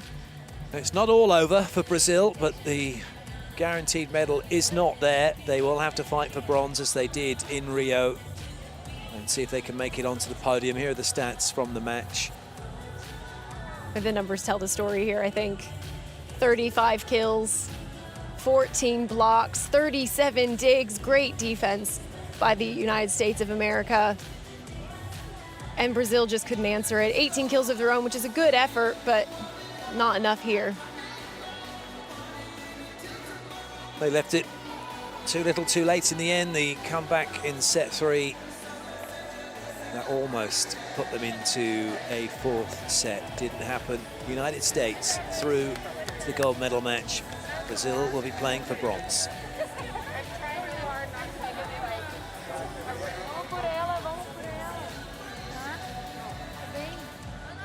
Some know it's too much, the emotion getting the better of Brazil. And for Camilla, it's all too much. And that's all too much as well for some of the American players, because that's realization of where they've got themselves as the emotions begin to come out. Tears of joy for the USA.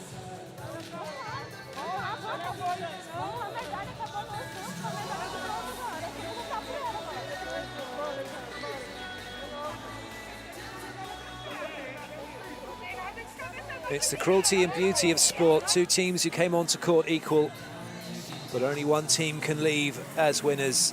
And on this occasion, it's the United States of America.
Conahele and co. with a consummate performance for the United States of America as they have beaten Brazil in straight sets, 25-19, 25-11, 25-23, to book their place in the gold medal match here at the Tokyo 2020 Paralympic Games. It's not over, though, for Brazil. They'll be fighting for bronze. But for now, though, it's USA's day here at the Makuhari Messe Hall.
Good evening, ladies and gentlemen. Welcome to the 2020 Tokyo Paralympic Games, match number 16. It is a semi-final match between China and Canada.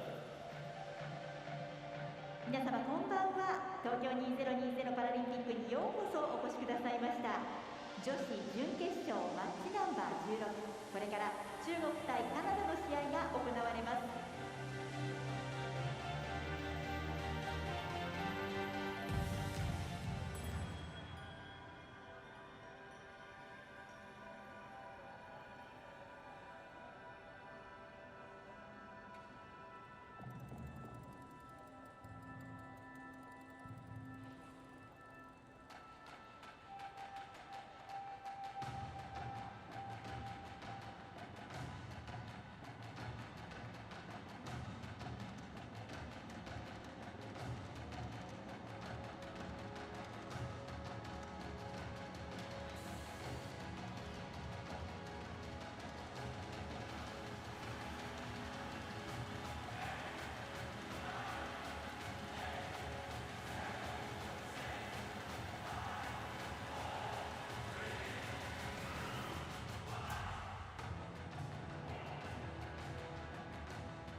Once again, ladies and gentlemen, welcome to the 2020 Tokyo Paralympic Games sitting volleyball competition.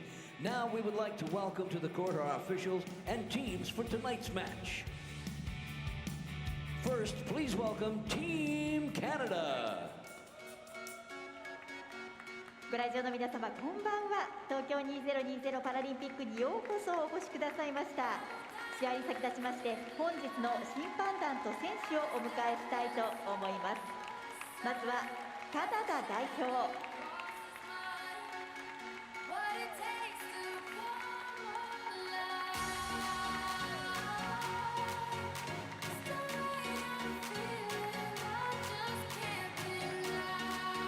And now please welcome Team China. 続いて中華人民共和国代表。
is the start of the official warm-up at the net.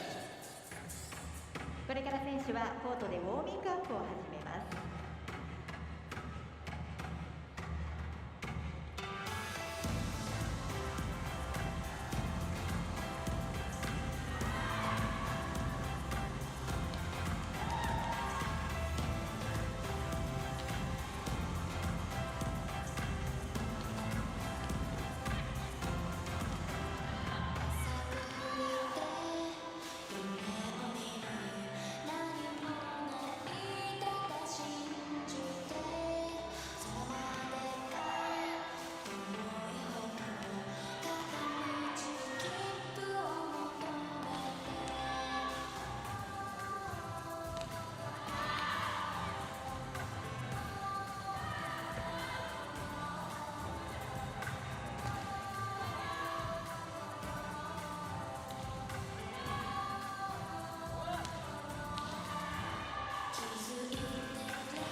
The sitting volleyball competition has reached the semi-final stage for the women's event as 8 teams have become 4. And up next, on court here at the Makuhari Messe Hall, the People's Republic of China are taking on Canada for a place in the final where eventually 2 will become 1.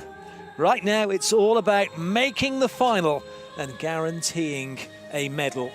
The best of 5 sets to decide exactly who will do that. Canada have had an excellent tournament so far, undefeated with victories over Japan, Italy, and then they came unstuck against Brazil in a 5-set thriller, going down 17-15 in that deciding set. Yeah, make no doubt about it. The Canadian team have less experience than China, but they definitely have a lot of talent and a lot of passion on their squad. The People's Republic of China have been exceptional. They beat Rwanda 6-10 and 8. They then beat the United States of America 17-22, 26-24 in the third. And then they beat the Russian Paralympic Committee 20-16 and 14. They're favourites for this one. They'll have to live up to that tag. Time now for the national anthems for both countries.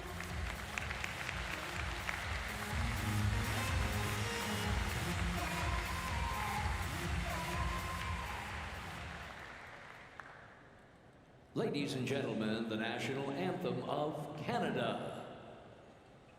カナダの国歌演奏です。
And now, the national anthem of China.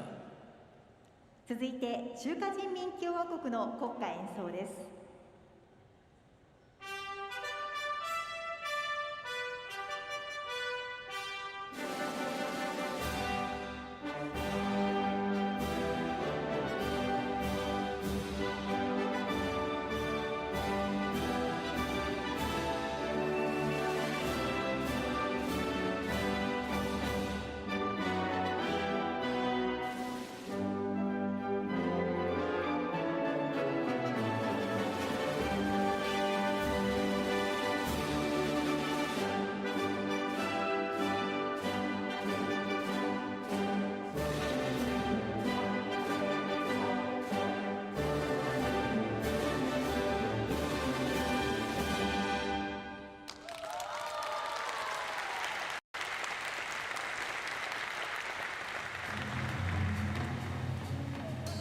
Anthem's over, the players will return to the bench.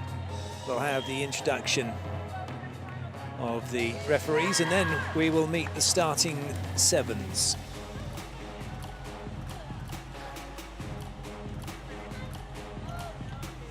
Or in the People's Republic of China's case, the starting 6, as they don't have a libero.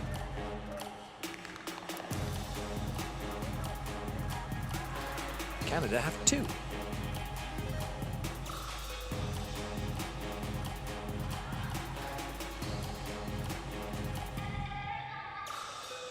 If you're Canada right now, you've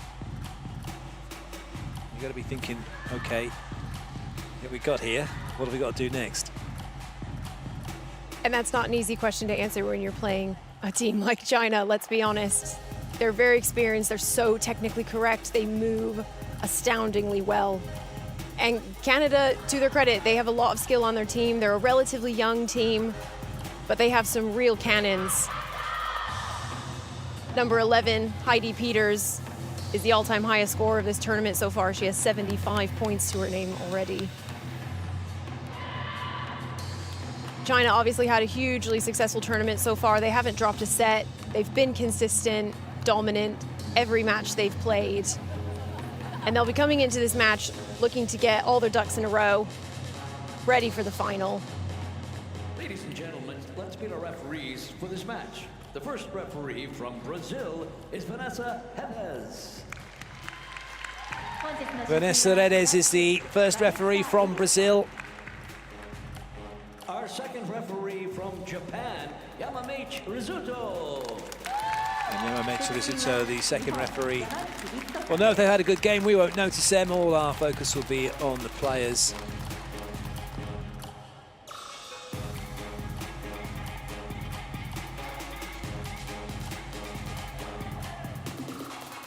And now let's meet the team from Canada. Number 2, Julie Kozan. Canada coming out onto court first. Number 2, Julie Kozan.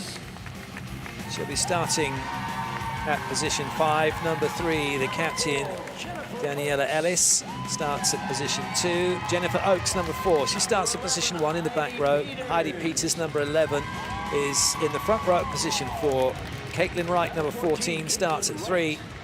And number 15, Felicia Voss-Shafik, is starting at 6. Number 15, Felicia Voss-Shafik. 2 Libros to choose from. Angelina Dozar. And it's going to be number 8, Joanne Wong. Joanne Wong, who will start as the Libro.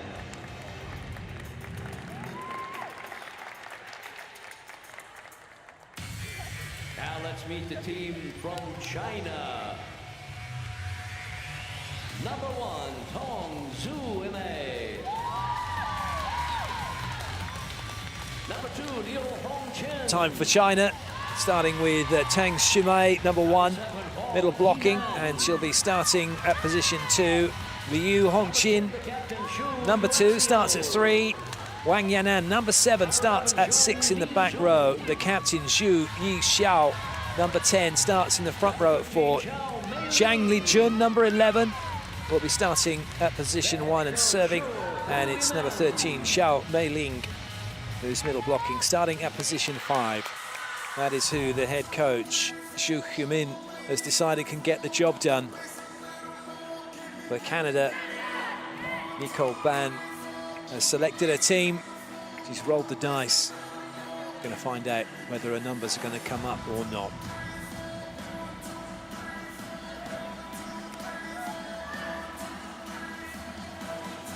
The players are ready. I hope wherever you're watching from, whatever you're watching on, you're ready too. This one is about to get started.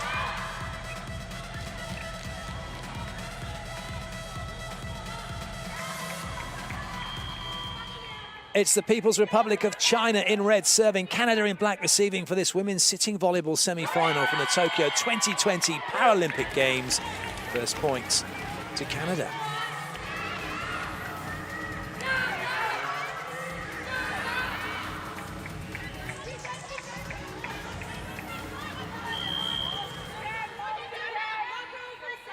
Captain Ellis with the serve.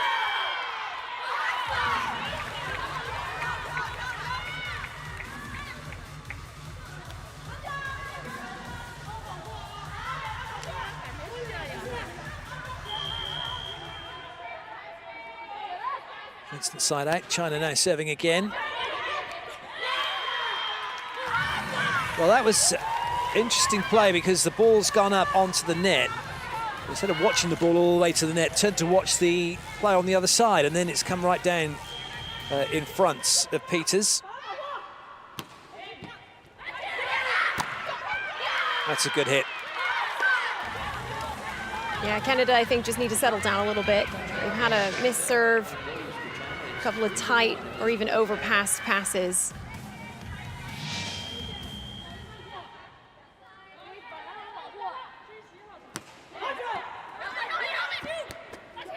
A bit of confusion.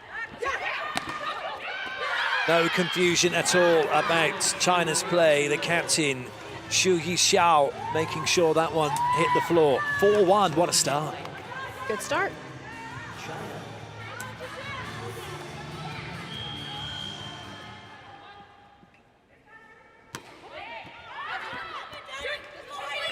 Free ball for China. Not the best of sets. Canada able to take the point. Yeah, Canada looking really unsettled right now. They don't have great communication. Nobody really seems to know who needs to get the second ball.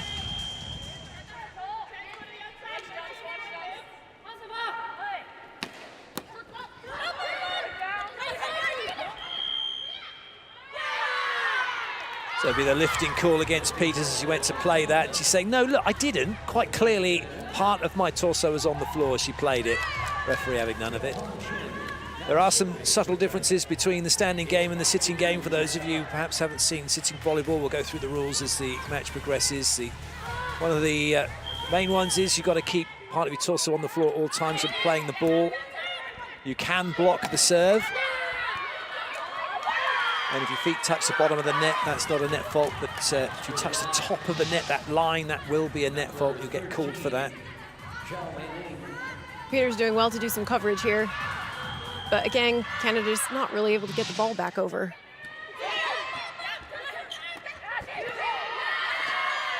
That looks a little bit long in the arm. However, Canada will take it.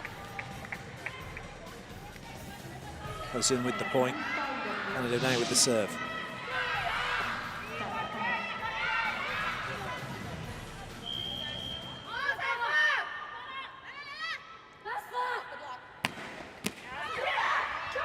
Oh dear. Xu looked like she was going for an attack. Changed her mind mid-motion. She was definitely trying to fool the opposition, ended up fooling herself.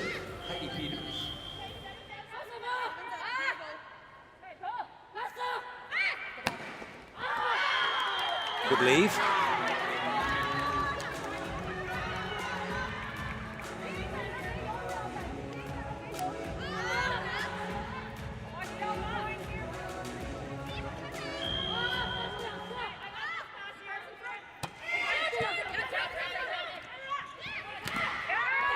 Well played. That's a good use of the block, getting the better of Xiao Meiling.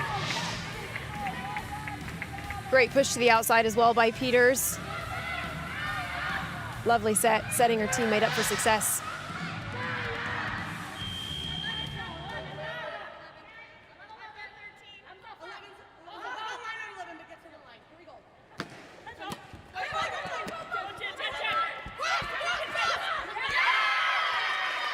Another good use of the block by Vos Shafiq.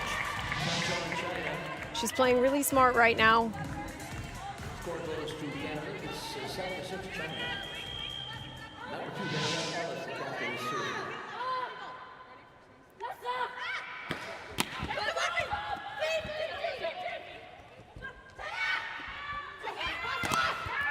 Excellent block.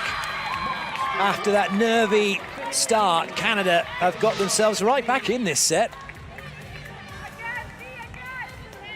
Yeah, great close by the middle blocker.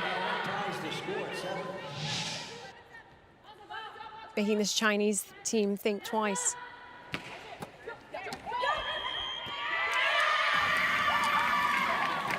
Lift called on the defensive player from China, Tang. You've got a little bit of flexibility with lifting in the back row as long as you're playing the ball below the plane of the net. But as you can see from that view, wasn't quite the case here. What a turnaround for Canada, leading at the first technical.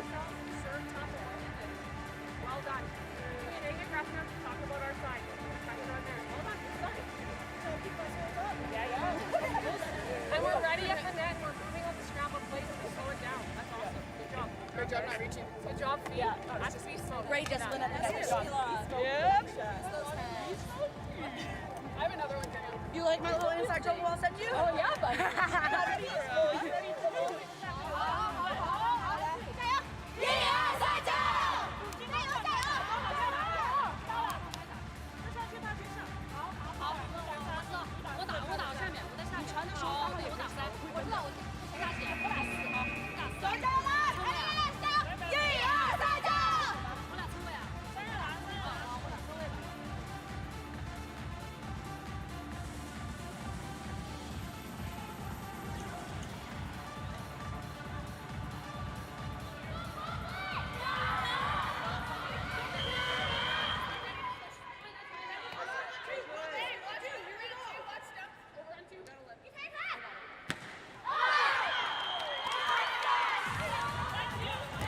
Canada have got themselves into a very good position very quickly in this set. They must make sure that they have as few unforced errors as possible from here on in and keep China working hard, make them earn all of their points. Great lead by Captain Xu. It's a good effort by the Canadian defense, but just need to get a little bit more control over that.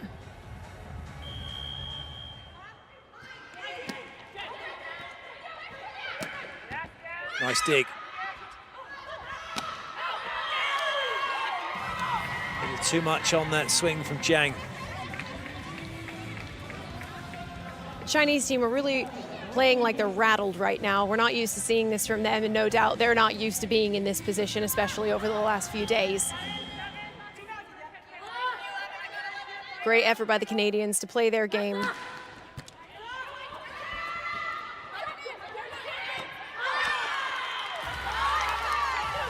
Still a bit scrappy from Canada. The one thing that China do, they play a quick game, but they do seem to be over-revving a little bit, don't they, in this first set, which is unusual for them. Yeah, it is, and it's just causing them to make some unforced errors that are really uncharacteristic for them. But I think just give them a bit of time. They'll find their rhythm.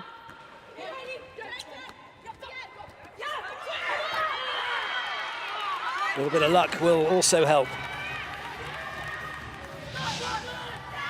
It's great net play by Oak. She's really disciplined, waiting for the ball to come over, but there's no one back there to help her out.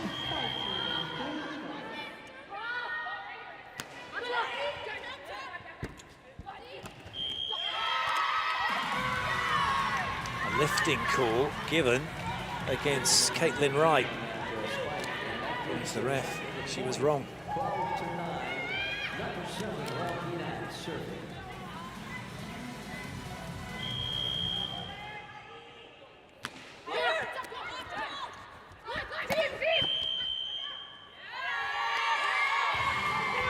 That's a lifting call given against Tang Xiumin. Everyone looks to the ref, all the front row players are looking like, who is it? What is it? Oh, it's me. Right, okay. It seems for some reason to be quite a delay in the decision-making process of the referees in sitting volleyball. Almost like they're expecting a drum roll or a fanfare before it's announced to build up the suspension, or the suspense, I should say. Suspension.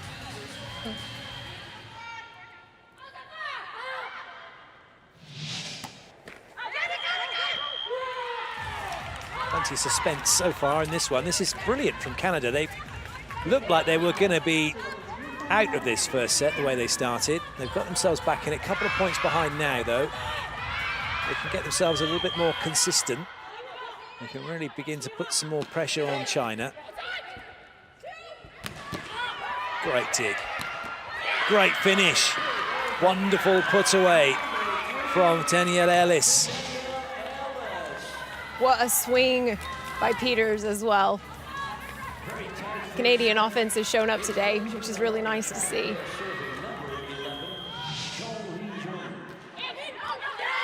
Well left.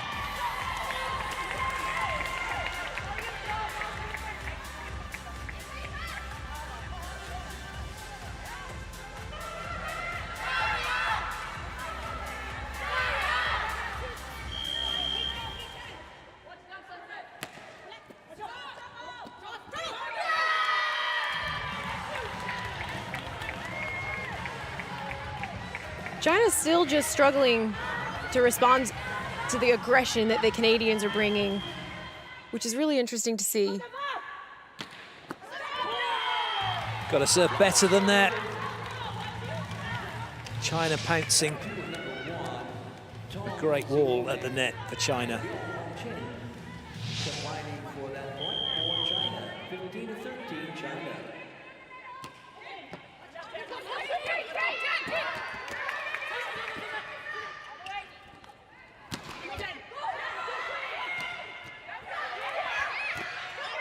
What a rally.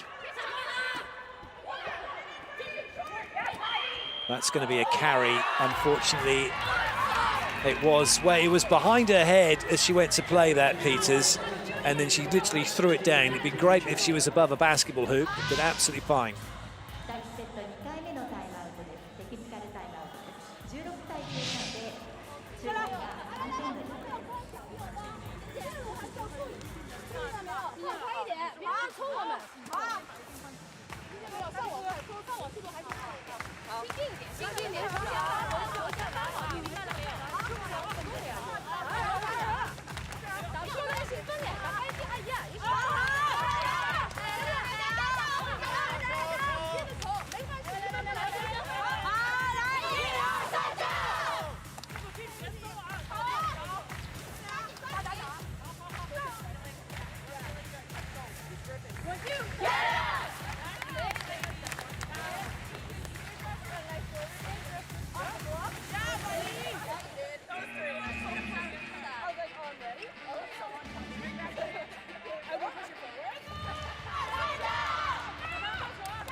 Canada knowing the proposition ahead of them coming into this semi-final, the daunting task that they may well have thought lay ahead, they are doing really, really well and not showing any signs of perhaps what they might be thinking internally, but they're putting the game as best they can to China.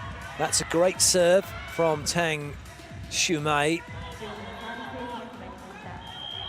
But if there is a belief about Canada and what they can do, they could well make it very, very interesting and very difficult for China. They've got, though, to make sure that they settle down, get back into their groove. They don't want to let China run away with it.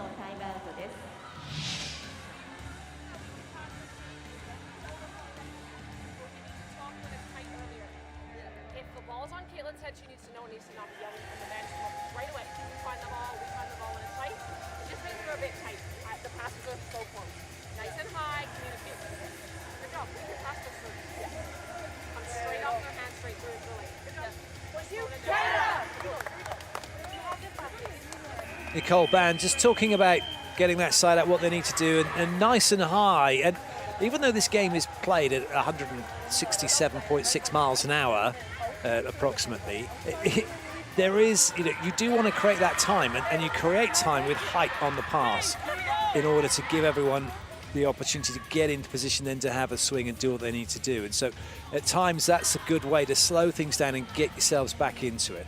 Yeah, and it's about creating rhythm for your own side. You don't want to be passing the ball too fast, catching your setters off guard. You want them to get a good, nice touch on the ball and give your offense a chance. And Canada's offense is what they really need to utilize right now.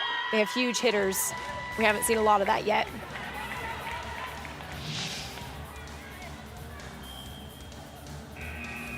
That works from Oakes. Yeah, doing really well to keep that ball in play.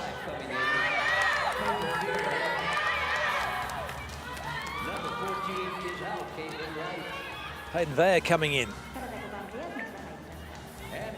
On for some serving duty.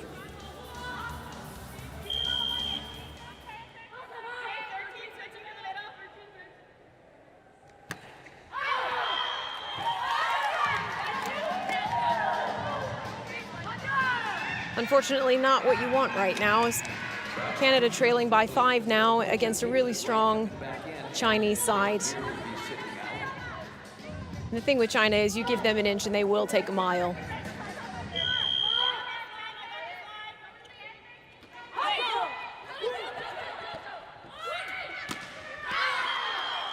Good leave. China knew it was going wide. Another unforced error from Canada, and that's been their undoing after getting into a good start. Voshavik not able to keep the ball in play.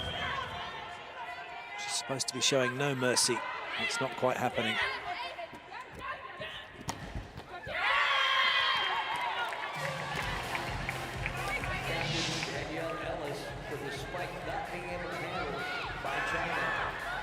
Great spot by Ellis here. She hit around the block, right in the line.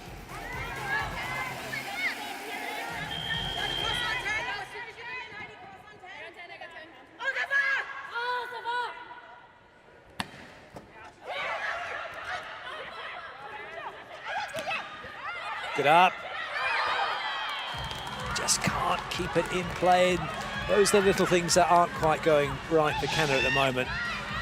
And those decisions, that was just a bad decision from Oaks, really, and those tend to come from lack of confidence, bit jitters, overplaying, really.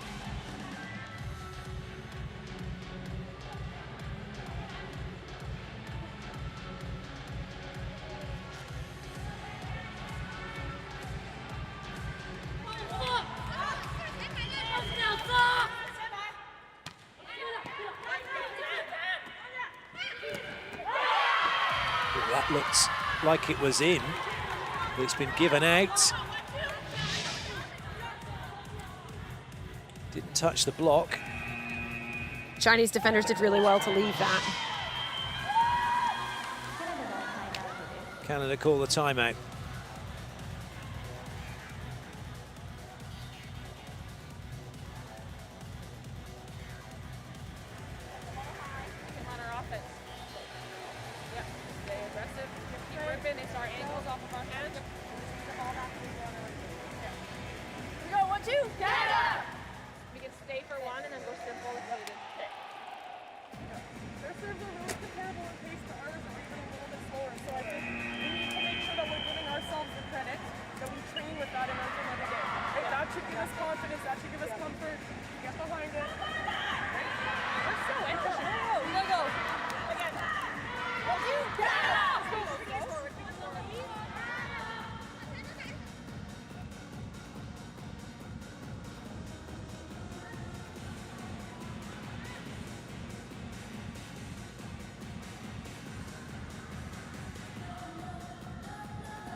Give for Canada, miss serve from China. Canada will no doubt be going back to the service line, looking for some aggressive serves, maybe an ace or two if they're lucky. But they've got to close this point gap that's China's built up.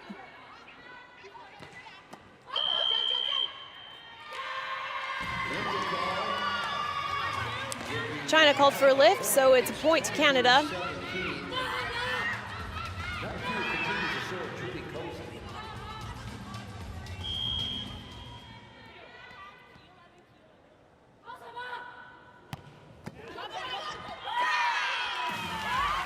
That will work. Yeah, great blocking by Zhang.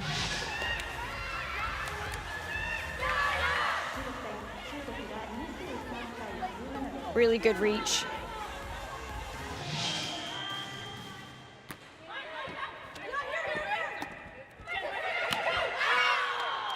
That's not caught any hands, it's not found the court. And now it's set point for China.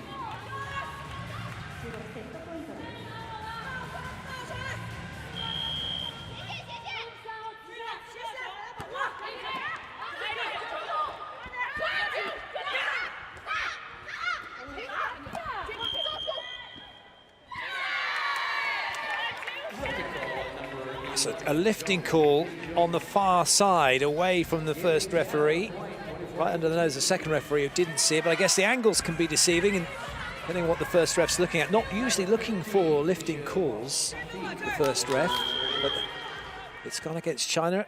They've saved set point Canada. Can they do it again?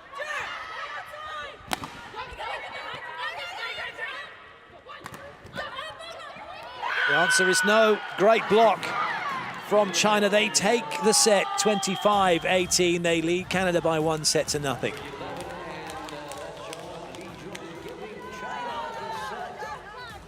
It's 1 set to nothing. Stay tuned. Second set coming right up.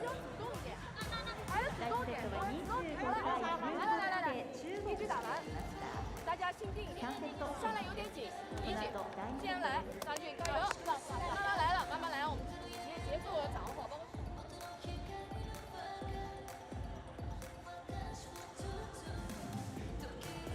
A definitive win for China over Canada in the first set, 25-18. Canada going to be looking to come back strong. It's not too big of a difference in the numbers here. Canada actually have more kills, more attempts to swing. But I think what we're not seeing here is a story of errors, really. A lot of unforced errors from the Canadian side, and the Chinese, they're too consistent, too disciplined. Anything can happen. The sooner you can bounce back from those kind of things, the better. When you look at the psychology of the sport and unforced errors and then timeouts and so things that kind of go around them, be interesting to see how Canada deal with that coming into this next one.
Second set is starting now.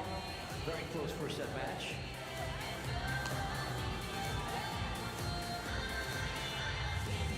Canada's got to serve number 4, Jennifer Oaks.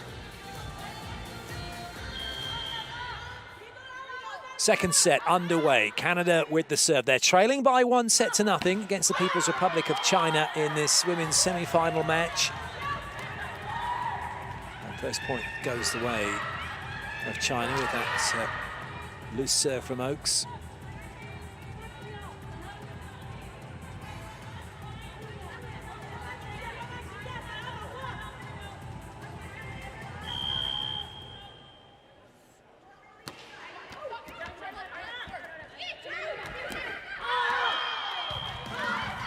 Peter struggling to get behind that ball, keep it in bounds. Looks like the set went a little bit long. Again, Canada just coming out a little bit unsettled, so they're just going to need to find their groove, speak to each other, just play their game. And that error is not going to help. Wonderful serve. That's a tough serve, isn't it? It's a good serve. Peters couldn't control it.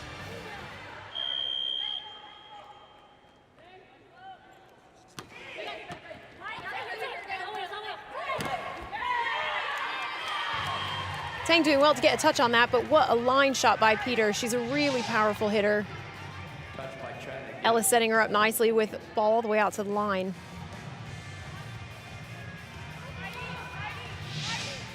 That's the kind of play that's gotten Canada into the semifinal.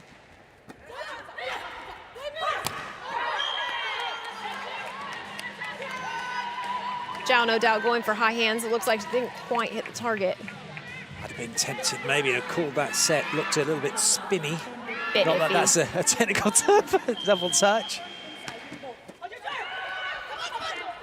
Good up. That one did catch hands of Wright as it went out. China will take the point.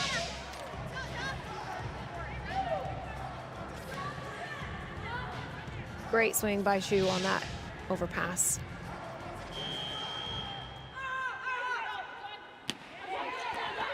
Oh, what a good serve. Liu, she's such an experienced player. Giving China the point 5-2 now. Second set.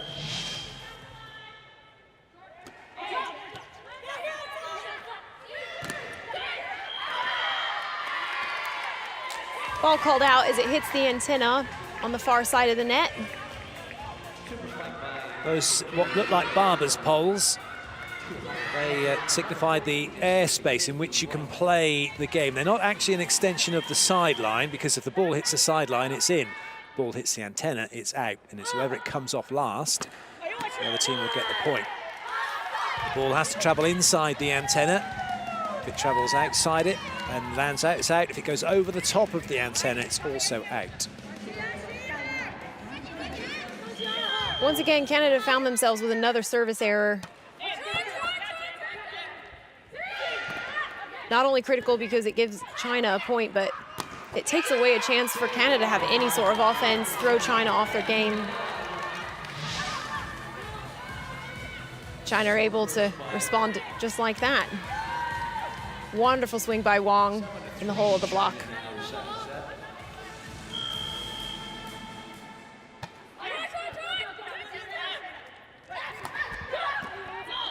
That'll be a carry. Once again, Canada's offense working well for them. Nice quick set.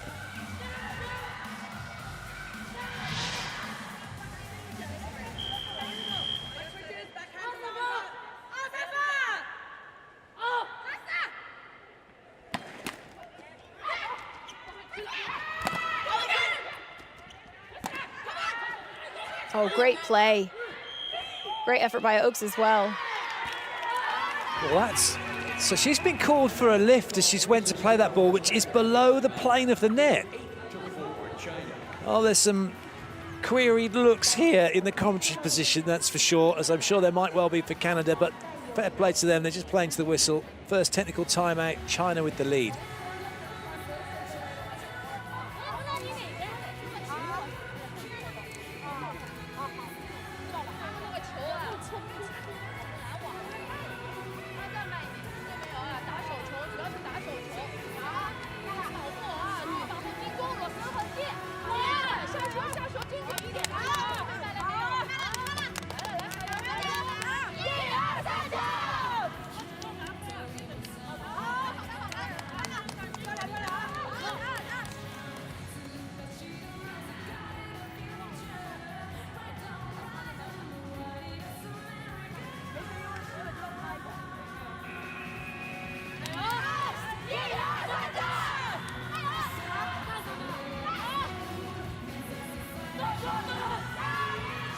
Another strong start from the People's Republic of China, proving to everyone while they're the reigning silver medalists and one of the most successful women's teams in sitting volleyball. They have 3 gold medals to their name and the 1 silver. They're the only team to have been in every single final of sitting volleyball at the Paralympic Games since the women's game was introduced in 2004. So they have a lot to prove here and a lot to defend.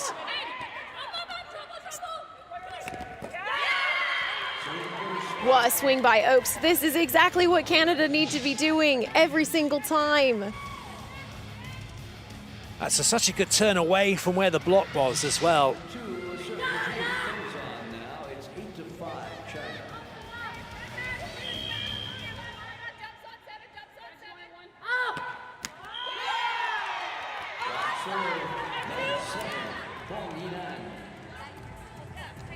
It's really frustrating because you want Canada to succeed at this. They're playing really well in transition, but they cannot get a serve over. That's the difference, isn't it, between success and failure, between the good teams and the great. The ability to make sure certain things happen, to keep hold of rhythm, to be able to be consistent in what you're doing.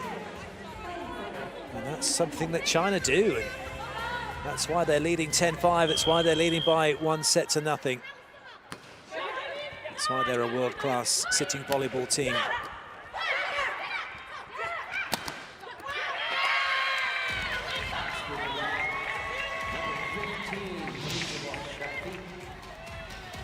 Great close by the Canadian blockers.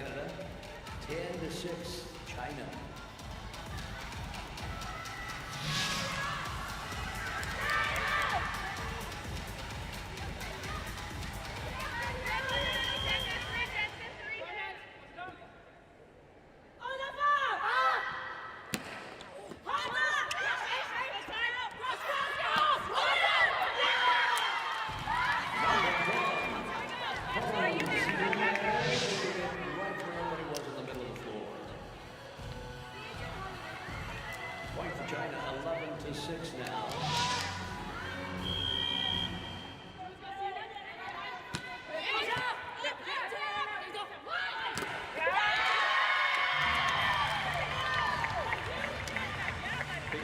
Canada still fighting hard.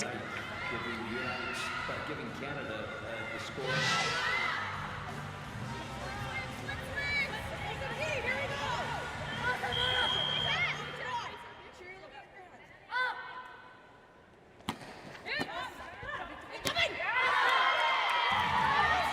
That's really good play on the last couple of points by Wright.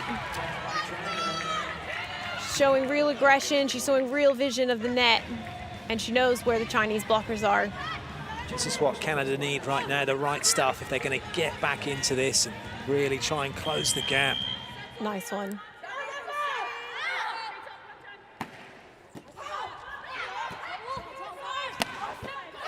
Good dig. But it's another chance for China. Oh, what a swing from Tang.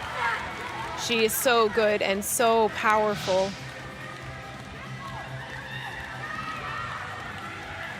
Using that hole in the block, putting some real speed on it.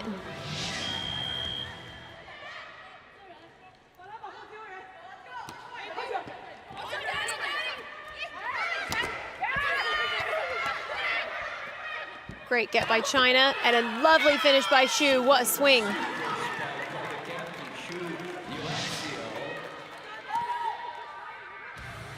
Great chase by Wang Yangyang.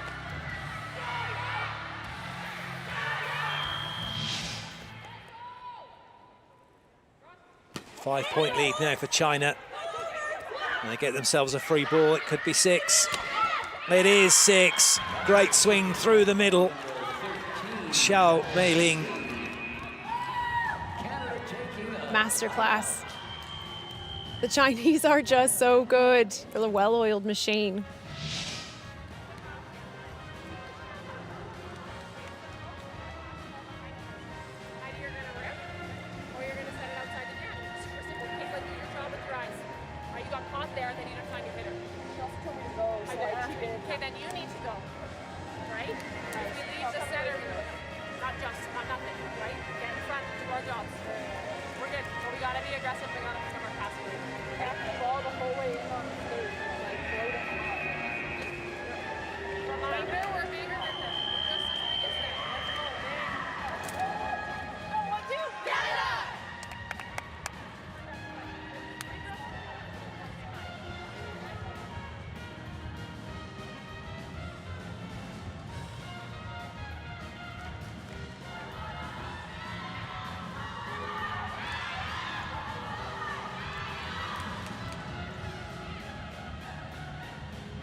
Serving for China, it is 14-8. That'll be an ace serve. China have served so well in this match. That's been the big difference, I think, in this game so far. You saw in the statistics a moment ago, the attacking's been pretty even, the points going to each team pretty even, but the serving is a big difference.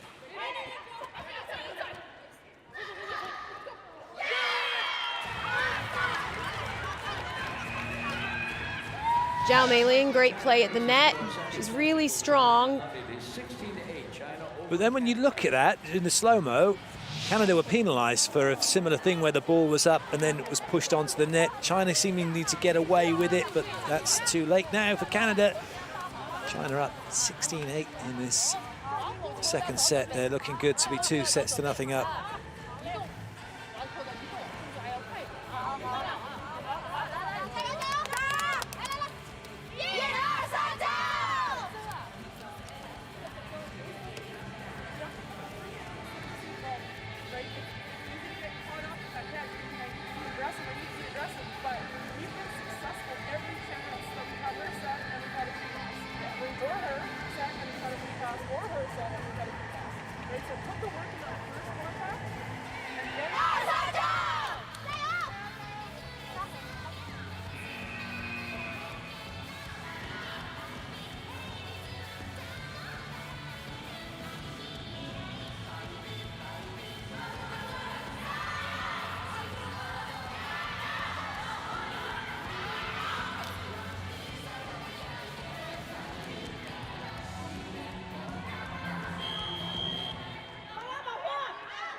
decision took a while. China called for a lift. Peter's going in for that big swing, but it went wide.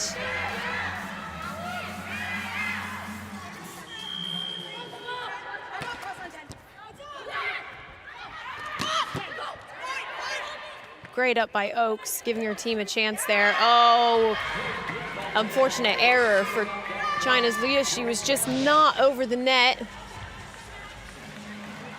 and just brought the ball right down with her.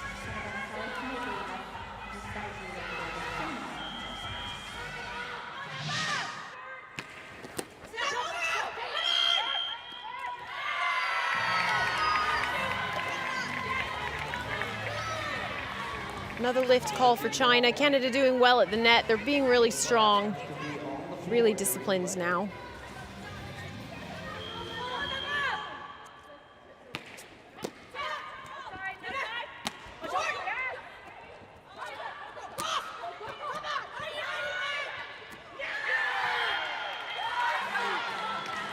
Looked like Peters just lost sight of where the ball was there. Not quite sure where it was, so she struggled to kind of recover and get the ball in the right place, but that's an easy point for China.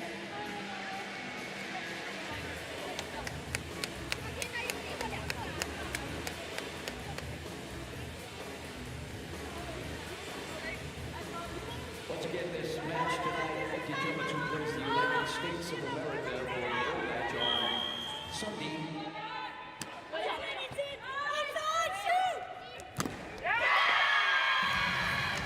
What a swing from Kozan. They're still fighting, they're still battling. They're still in with a chance, it's not over yet. Substitution number 5 coming in, Peyton Fair. Number 14, Caitlin Wright will set down. Peyton Fair is serving.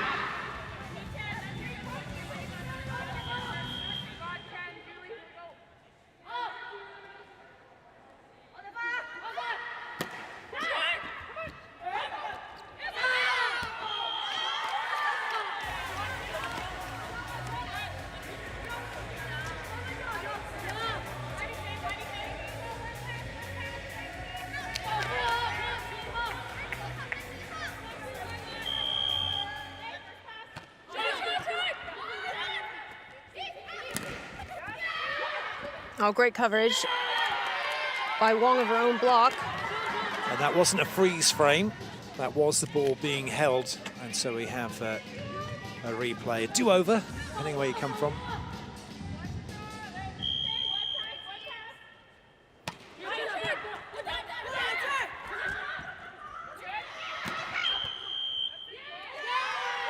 Well, this time it's Canada called for a lift. As always, the player reacts as if they have no idea what's going on. Not me, I couldn't possibly lift. I don't think you were ever called for it once, were you? Never. Or, yes, or a carry, never a double. Not justifiably, anyway. Great swing again from the Canadian side. Nice quick ball, moving around the block. Makes it really difficult for the defenders. Good communication.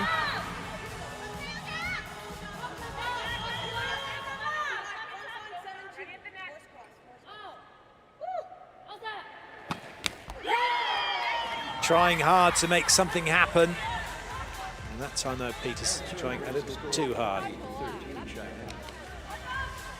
13 on the serve, Joe Medley.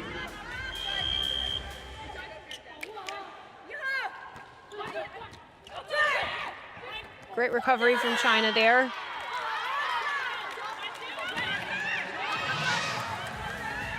It was nearly a service error, but their defense was able to recover that.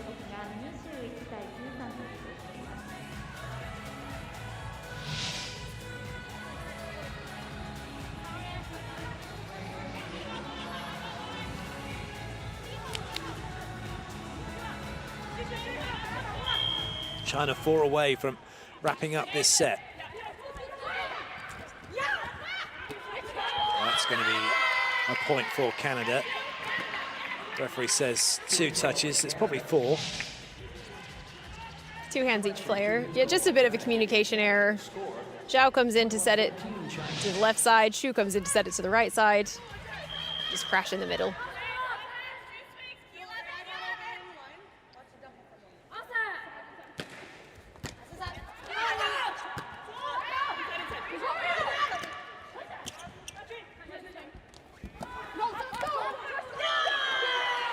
Tang did really well to keep that ball in play. Set was a little bit too low, but she moved so quickly, was able to get underneath of it and push it up over the block.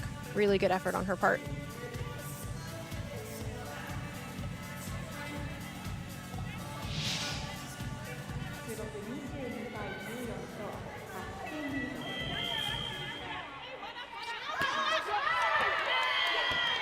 That's an easy leave.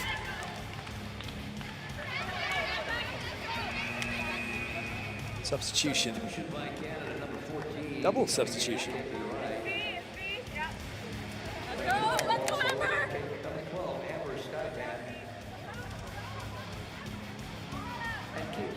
Skypan in, right in. They need to try and change Canada's fortunes here if they can.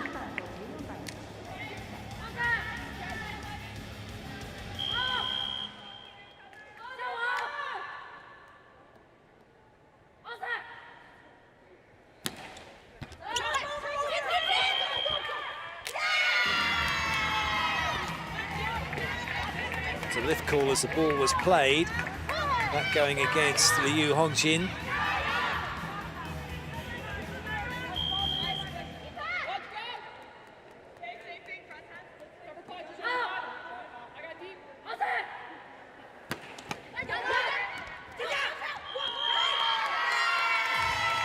Great serve from Skypan. Really nice speed on the ball, topspin serve. That's the kind of serving Canada need for the rest of this match.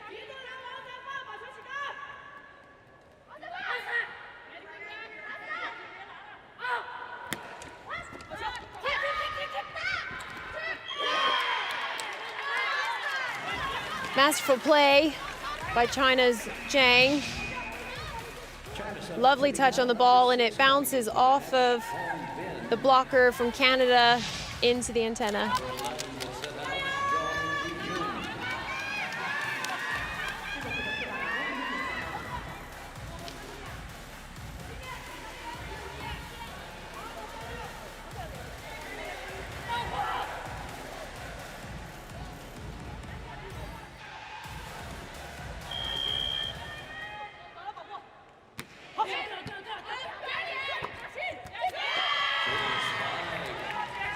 Great kill by Ellis, moving that ball around the block. Finding that hole on the right side of the court.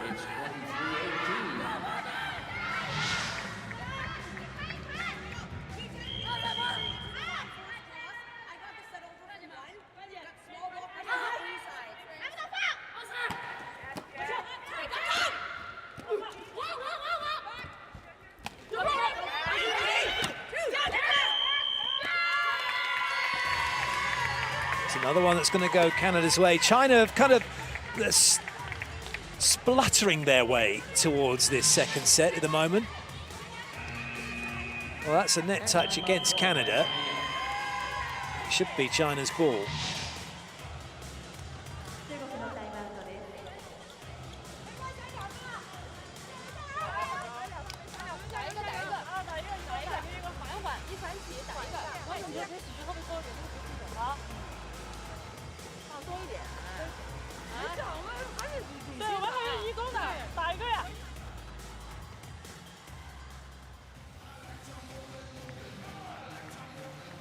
American team leaving the stadium. They'll be there scouting the competition for the gold medal match. Yes, so we're looking to see exactly what their opposition will be doing. Who knows? It's just one of those ones with the final four here at the Makuhari Messe Hall. Everyone taking an interest in everybody else.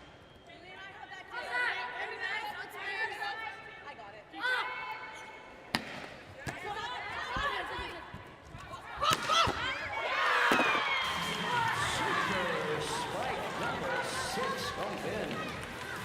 That brings it to set points. 24-19 in the second set. セットポイントです。24対11で5点のリードです。 Set point then for China. 5 set points to play with. Tang Shumie with the serve.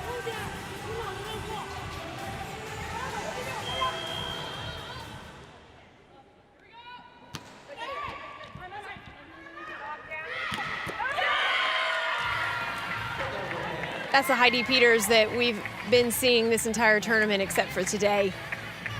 She's such a big hitter for Canada, and they just haven't been able to get an offense set up around her, so they haven't been able to score the points. China have done well, haven't they, to try and isolate her from proceedings with their serving.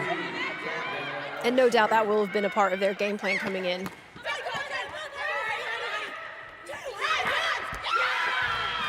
Right, trying to turn that ball off the Chinese block, but she wasn't really in the right position to do that. Didn't have the strength. Chinese block pushed it right down. And that means the set's got in the way of China. They've taken it 25-20. They lead by 2 sets to nothing.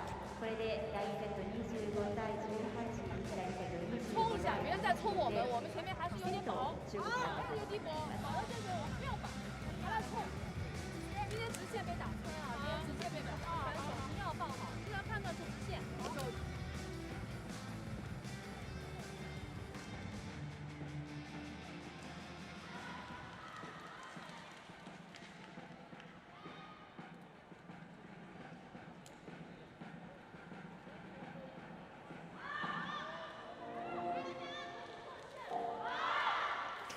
Looking at the stats, you can see definitely service faults were an issue for Canada. That was something that gave them some trouble early on in the set. Attacking's pretty even. But again, it's just errors. That's all this is down to, and I think the Canadians just need to find a way to settle in, find their rhythm, good passes up to their setter, and set up their big offense. They haven't been able to utilize that quite yet, and China just always consistent, always steady. They know what their job is, and they execute it very, very well.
That's not landed in, not quite the start that Canada were looking for in set 3.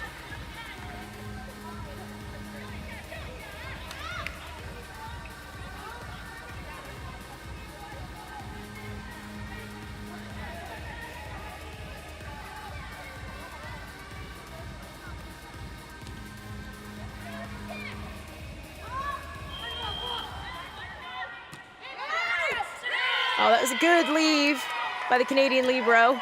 I think it might well have just tagged the line. Oh, no, it's been given us out. You're absolutely right. Never doubted you. It was a very good leave. This is where Canada now, it's a must-win set for them, but in the same time, they mustn't think that this is it, it's all or nothing. Now, they've got to go through those processes and really let the outcomes try and take care of themselves. That will help. Lifting call against China, and Canada up 2-1. Yeah, at this point for Canada, it's a matter of going out on court, starting completely fresh, completely forgetting about the last 2 sets. There's nothing they need to remember from that and need to come out like their original game plan was. But that was an excellent second ball by Liu. She's so fast. She's a great setter, and the Canadian block not at all ready for that. Right, trying to get her hands up at the last second, but the defense just sitting back, waiting to see where the set goes. Looked like a lot of ball watching as opposed to player watching, because she had one hand down, one hand up. There wasn't anything else she could do. No, and that's about reading. That's a reading error on the defense's part. And especially in sitting volleyball, you have to remember these players are moving with their hands and they have to play with their hands, so your reaction time has to be that much sharper.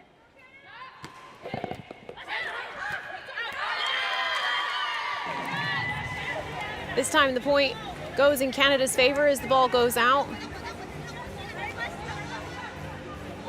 China are staying aggressive. This is what they need to do. They're trying to play a fast game, catch the Canadians off guard, and so far it's working for them. They just need to keep going.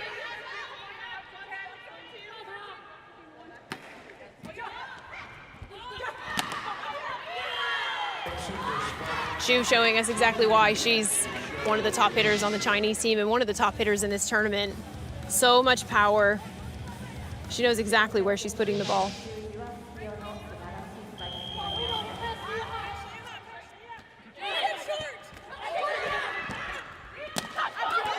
The touch.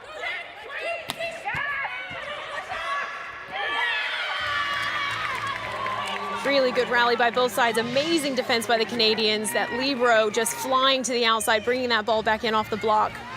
That is not easy to do. Really patient blocking there by the Canadians, forcing the Chinese player. She a little bit too excited coming into the net. Xiao Meiling it was who didn't manage to keep that ball alive. Seen it a few times now where the ball is going up onto the net over a player, and they've taken their eye off the ball just to look across the net at the opposition instead of tracking the ball the whole way. This is what Canada need. That's definitely lifting, but that was a really good chase. However, some things just don't tend to go your way. China is who took that point.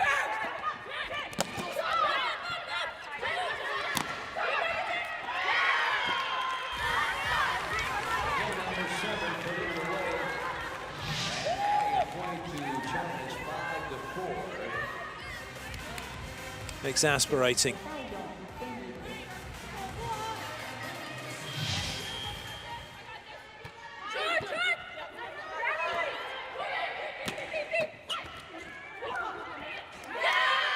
What a play. Could that be a turning point maybe? Because that touch, it was a touch just to get it off the floor, and it popped up brilliantly for Canada to have a swing, and they take the point to get level.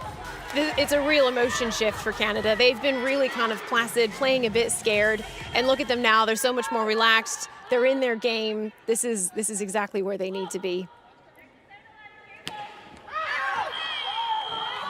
But again, with the service faults. Well, for Julie Cousin, she can serve like that, it's fine. She just need to go back a bit further and hit the same serve. Oh, she's got to get in a lot further, but she's taking the block out completely with that height she's putting on it. Yeah, she just needs to find a way to get the ball to drop behind the block.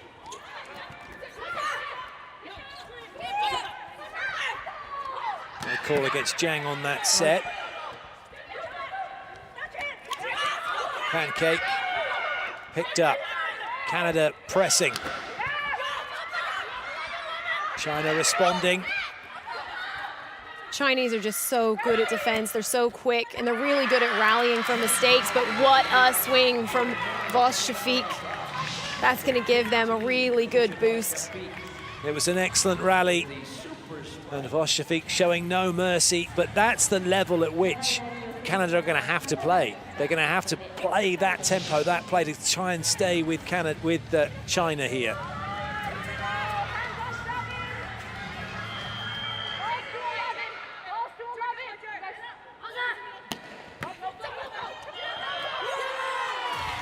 Good blocking. That's where you've got to keep your concentration from the serving line.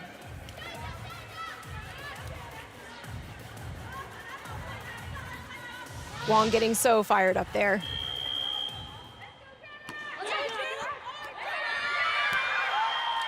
Excellent serve. We'll go to the technical timeout. China have managed to engineer a 2-point lead.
Oh, great effort.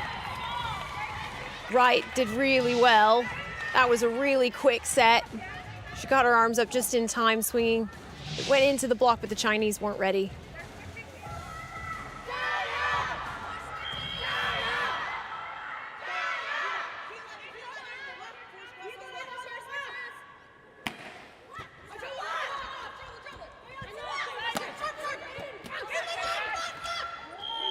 That's going to be a double.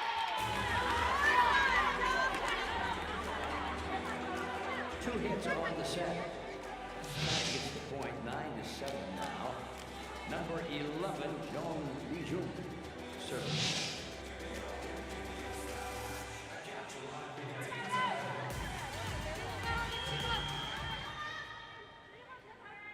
Zhong Lijun with the serve. Oh, and that will be an ace serve.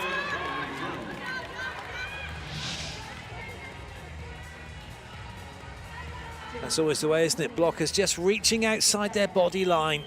It's the same in standing when it's a player's attacking the ball. It's the same here in serving. You've got to stay in that body line.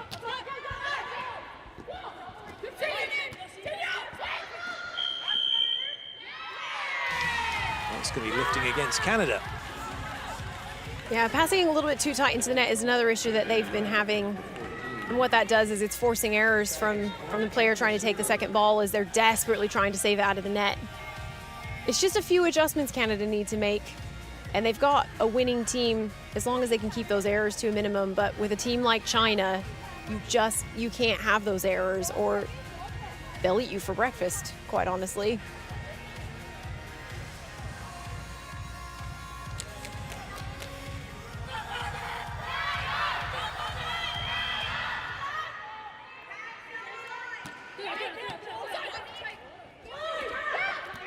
That's well played. Really well played by Peter. She wasn't in the best position either, and she was able to get that ball Tang Shimai thought it was going to be coming over. She didn't really put the block up either, did she? Thought it was perhaps go past or over her side. It's a good use.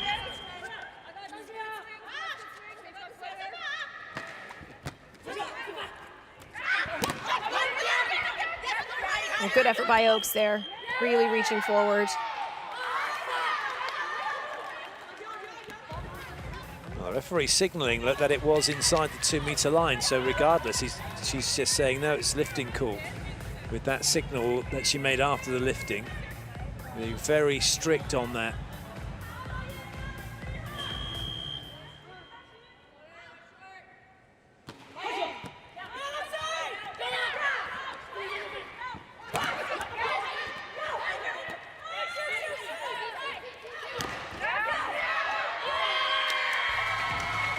Once again, Canadian offense, when it comes out aggressive, they come out strong. The Chinese haven't been able to respond to that. China aren't really committing to the block, are they? They're waiting to see what's happening, and if they're going to do that, then there's chances, because you can get the swing away before the block can get finished.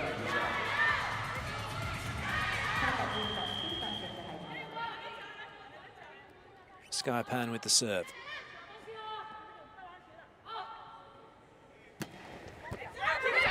Oh, what a serve that was.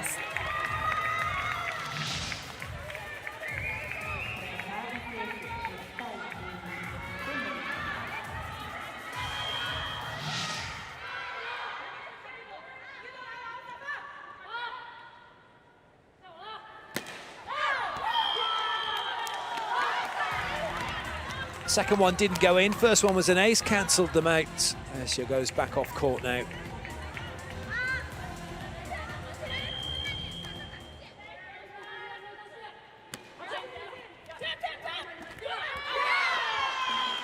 Peters was trying to make out as if she was going to set that. Left it a little bit late to go over. Wong did really well to read that. She was nice and patient with her hands, but yeah, Peters just didn't have good sight. Great push, this time by Kozan. Turning the ball around that block, finding that empty spot on the outside of the 2-meter line.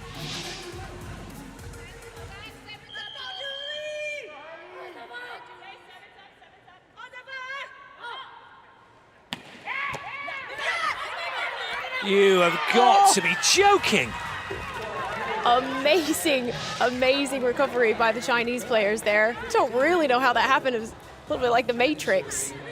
Canada won't be seeing anything funny in that particularly, although there is still a wry smile from Peters. That was exquisite from China. And it summed up the way they played in this match and what Canada have got to do just to stay with them. Fabulous swing from Xiao Meiling. With the touch, and it is a second technical timeout, 16-11, China. Go to the second technical timeout. China leading by 5, leading by 2 sets to nothing. They are getting closer and closer and closer to a place in the final.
China coming out strong after the second technical timeout.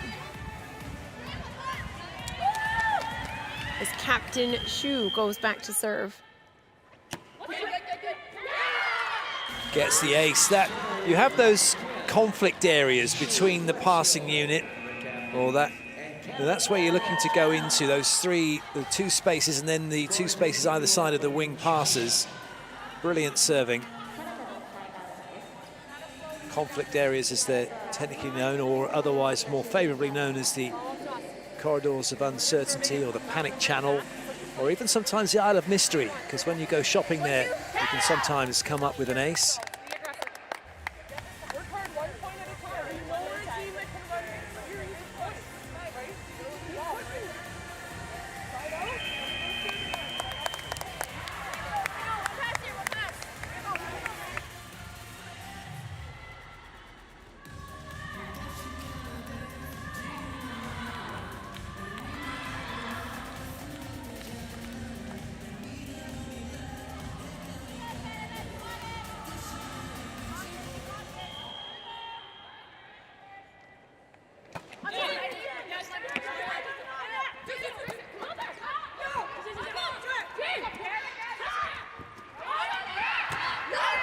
Oh, really great coverage by Canada there. They were so fast in the right spot to be covering the blocks. One thing as well, though, just watch the handling of China, the way that they're setting of the ball, the skill levels of all the players is exquisite. They are, and all of these players are hugely talented. They can all play every position if they have to. China playing a slightly different style of volleyball system to what Canada's doing. Canada's doing something more similar to a standing system where they have dedicated setters, but the way the Chinese are playing, anybody can set, anybody can hit, and that offers them great flexibility.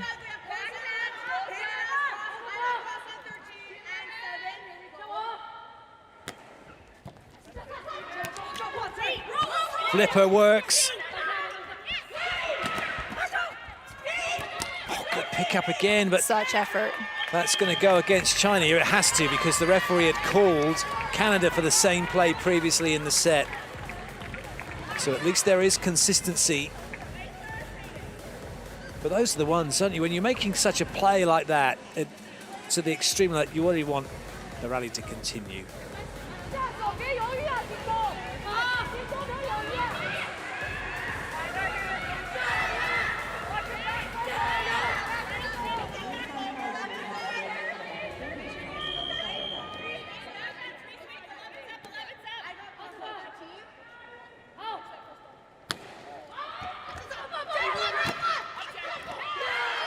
Brilliant. That did look to have stopped for a moment, but I guess the referee, on the count of how long it has to be held for, didn't quite get there. 1,001, not quite 1,002. We'll play on.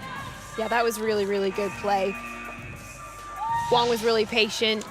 She knew exactly what she was doing, just playing her game, being really technically correct.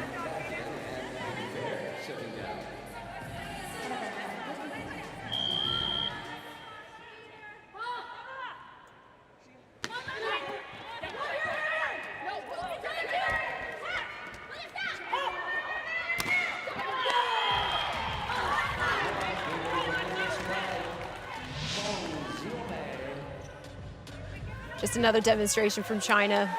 They're such a strong team. They're so fast. They're so versatile. The strong, fast versatility of China opening up a 7-point lead.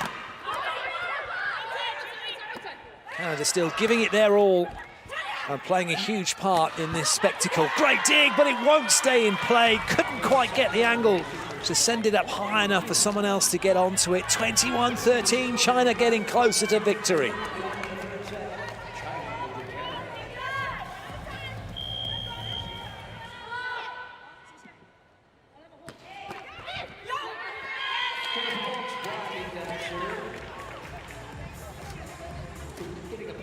Side out achieved.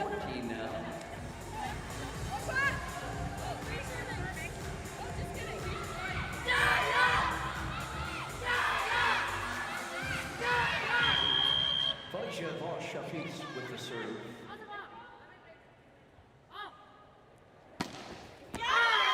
Good leave.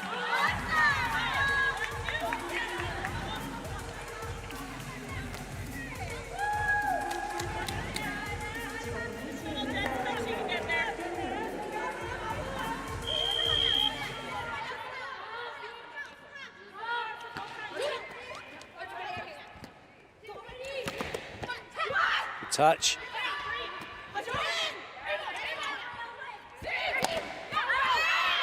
Good block out from Ellis. Great pass, allowing Canada to get into system, get Ellis on the outside. And on the other side of the net, Chinese block just not quite where it needed to be yet.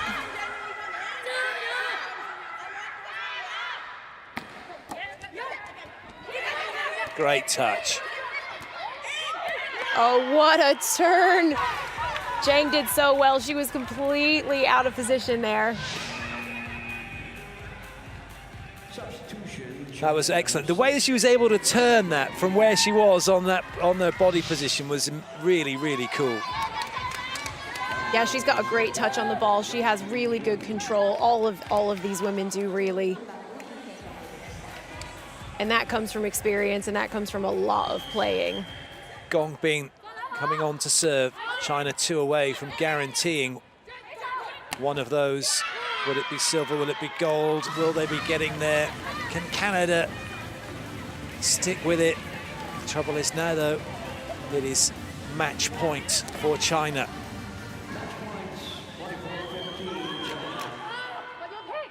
Nine match points to play with. Gong serves again.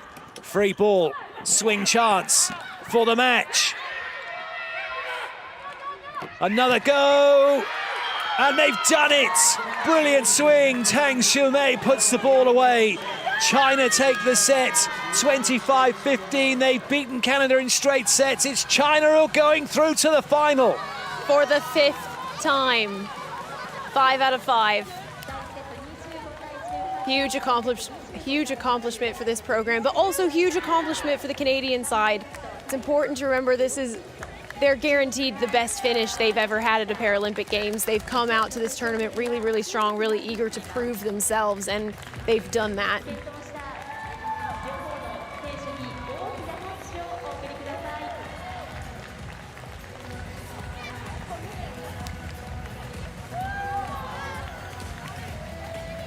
It's literally high fives for China as they make a 5th Paralympic Games final.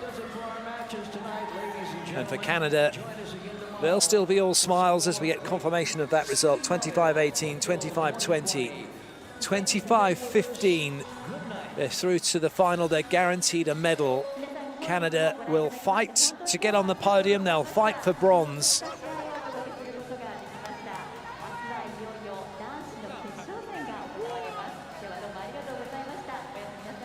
They gave it their best. They tried to make it as difficult as possible for the People's Republic of China. They knew it was going to be a tall order. They knew it was going to be a tough game. They started a little bit nervy. They got back into it. They played really well in set 2, but set 3 just got away from them in the end, despite their best efforts. As we look at the match statistics, China 10 aces, Canada had 6. Canada really scrapping for it. They made 24 digs, but they weren't able to convert as many as they needed. 11 service faults, which never help.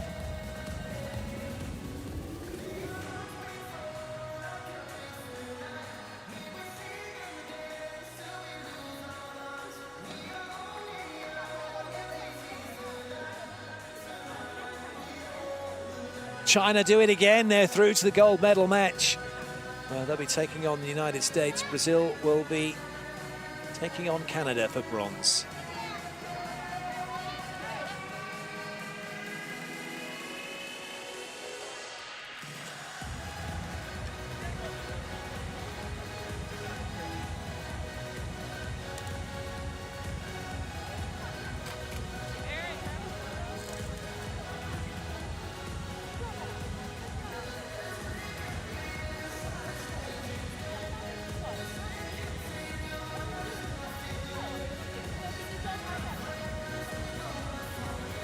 What might have been, what could have been, may well be going through the minds of the Canadian players, but they know that the result, a right one, because they were beaten by a better team, and that team was the People's Republic of China.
It's been a brilliant performance from Canada and also from the People's Republic of China. In the end, though, it is the People's Republic of China who are just too good. They got the job done. They've beaten Canada in straight sets, and in so doing, they have booked their place in the gold medal match here at the Sitting Volleyball in the women's competition. They've guaranteed themselves the silver. Will they get gold? That remains to be seen. For now, though, they're in that final. Canada will battle for bronze. A brilliant performance which sees the People's Republic of China through to the final.